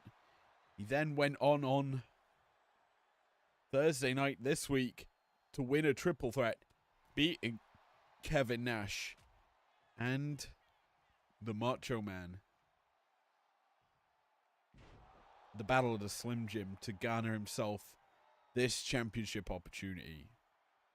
And to be honest, it was a deserved championship opportunity garnered, as he now has the chance to become the second ever Emerald Belt holder. And, well, the first man in a long time to beat Will Ospreay. Something not done in a while. Actually, since Samoa Joe did it. And that's an interesting story, because we do have now a new champion in Samoa Joe in our previous bout. So, oh, how IPW the landscape changes, but it stays the same every single time, as Knight sent and picked up here by Ospreay. Drives him down. Michinoku driver, that's stalling one. And Ospreay, he's looking to end it here. The shot's called. The blade's delivered. The head taken clean. Is Knight down, though? The answer's no. Still able to fight, but he's eating a frog splash from a springboard. And Ospreay, this is why he is champ. He will not slow down. Irish whip. Sends Knight running. He misses the dropkick, though, does Ospreay. Instead, around the world, Stun Dog Millionaire drops the challenger. And again, he's lining up the challenger. What's he going for this time? Pops over with the DDT. Spikes him into the mat. It is simply flawless from Ospreay. Knight is on the receiving end of some heavy punishment, including this cheeky Nando's kick. He drills a skull of Knight into the turnbuckle. We've talked about it before that padding doesn't fully stop the impact of what that steel ring can do. It only softens, mitigates some of the damage. Knight, though, isn't going to let it phase him. Starting to swing back on Ospreay. Nice power slam there. As he's busted open on the nose.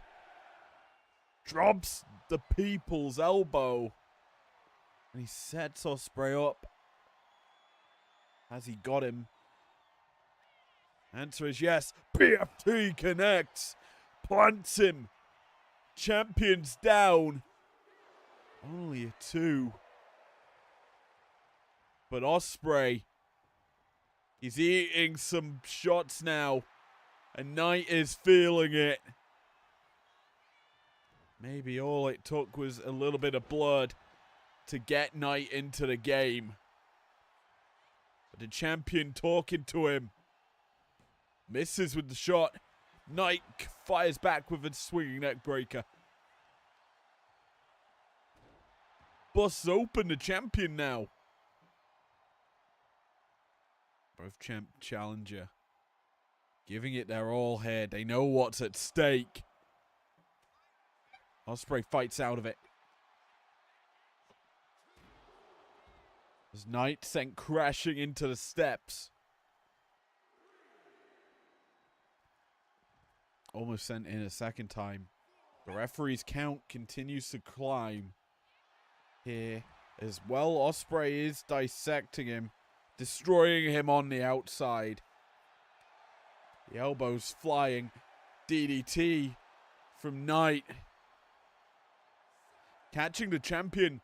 We're up to a 7 now. And 8. Ospreay lifeless on the outside. A 9 count. Ospreay, will he break the count? Yes, he does. Barely. But he's caught. BFT plants him down. My word. Will Ospreay. Fair mistake, he should have taken the count out loss. But he survives the BFT. The challenger has it in the bag, it feels like. But there's a hidden blade from out of nowhere. Spikes the face of Knight. The shot heard around the world. And the champion retains off of it. My word. Don't leave it up to chance. Don't leave it to count out. Seal the deal in the ring. Ospreay does so. As fireworks go off here. For some fucking reason. Ospreay retains. Defeating Mr. What's it called? LA Knight in an epic battle in our main event. And with it, another championship matchup in the books for Ospreay. Who's going to step up to him now? A lot has to be said. A lot has to be considered. We've got a couple of briefcases looming. Who will they be cashed in on?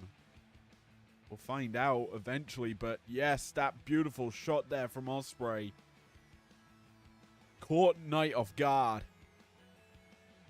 May have done more damage to break the nose. Here's your winner, and still prestigious world champion, Will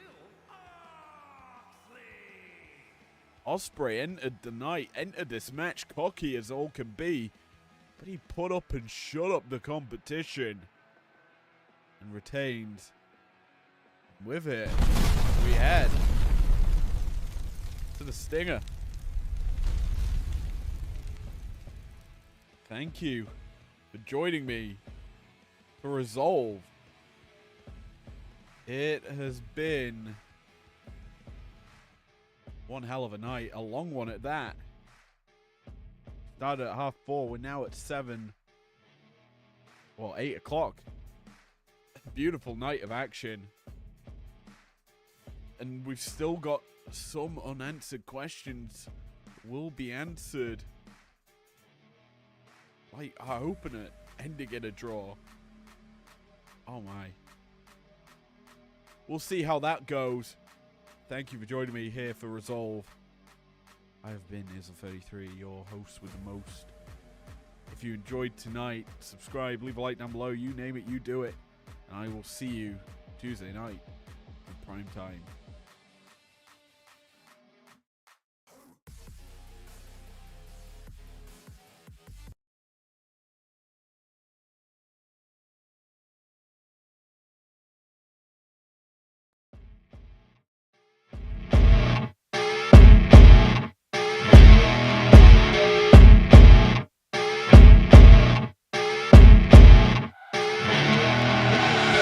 I see her rolling up, Uber black Cadillac, high heel boots and a sexy body full of tats. Baby's bad, oh baby's hella bad. After her there ain't no coming back. Wanna take a run at that. I think she's feeling me, turn it up a few degrees. My imagination of her body gets the best of me. Oh gosh, she's such a tease, bitten lips, bruised knees. I'm addicted to her, need her touching me, cause she got a bad little waist. And we tearing down this place, off the liquor that we chase. Casamigos to the face, baby I don't need no space. Coming closer for a taste, and I'll show you how I make everything just fade away. Cause she's like sex, drugs, cocaine, body so insane. Jealous of the clothing that she wears up on a tight frame. All game, no shame, baby came here to play. I feel like an addict cause she's sex, drugs, cocaine.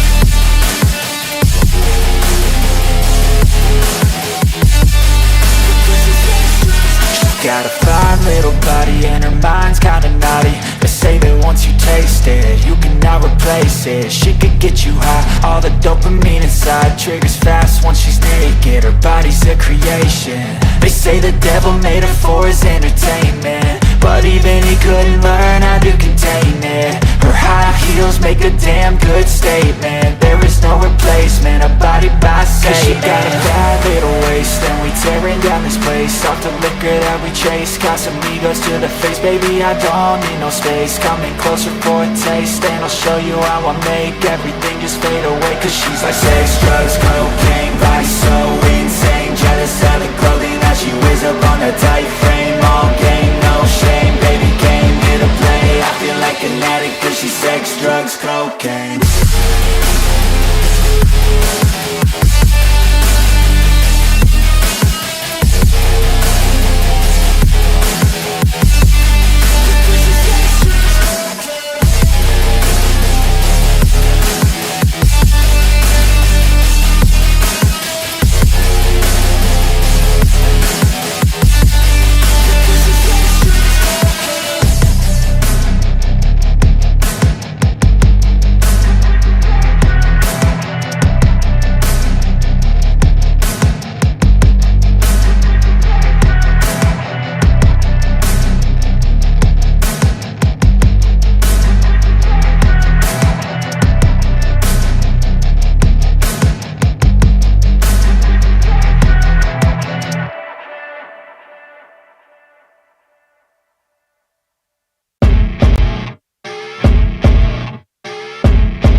rolling up, Uber black Cadillac, high heel boots and a sexy body full of tats. Baby's bad, oh baby's hella bad. After her there ain't no coming back. Wanna take a run at that. I think she's feeling me, turn it up a few degrees. My imagination of her body gets the best of me. Oh gosh, she's such a tease, bitten lips, bruised knees. I'm addicted to her, need her touching me. Cause she got a bad little waist, and we tearing down this place. Off the liquor that we chase, Casamigos to the face. Baby, I don't need no space. Coming closer for a taste, and I'll show you how I make everything just fade away. Cause she's like sex, drugs, cocaine, body so insane. Jealous of the clothing that she wears up on the tight frame. All game, no shame, baby came here to play. I feel like an addict cause she's sex, drugs, cocaine.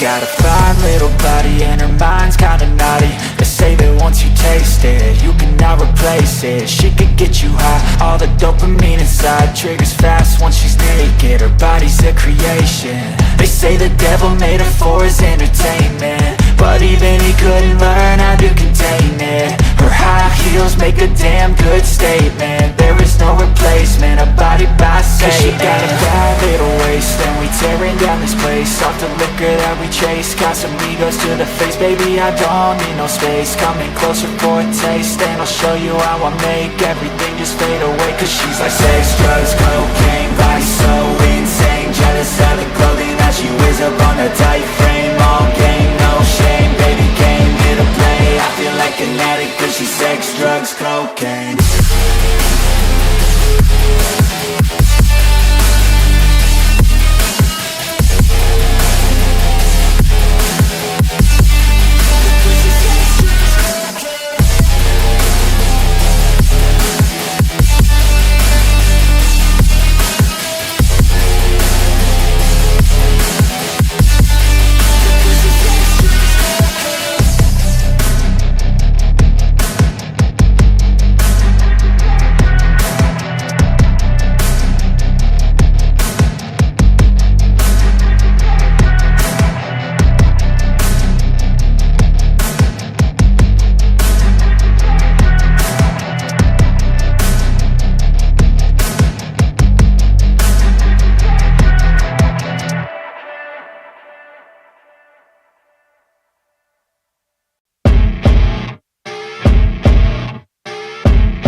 I see her rolling up, Uber black Cadillac, high heel boots and a sexy body.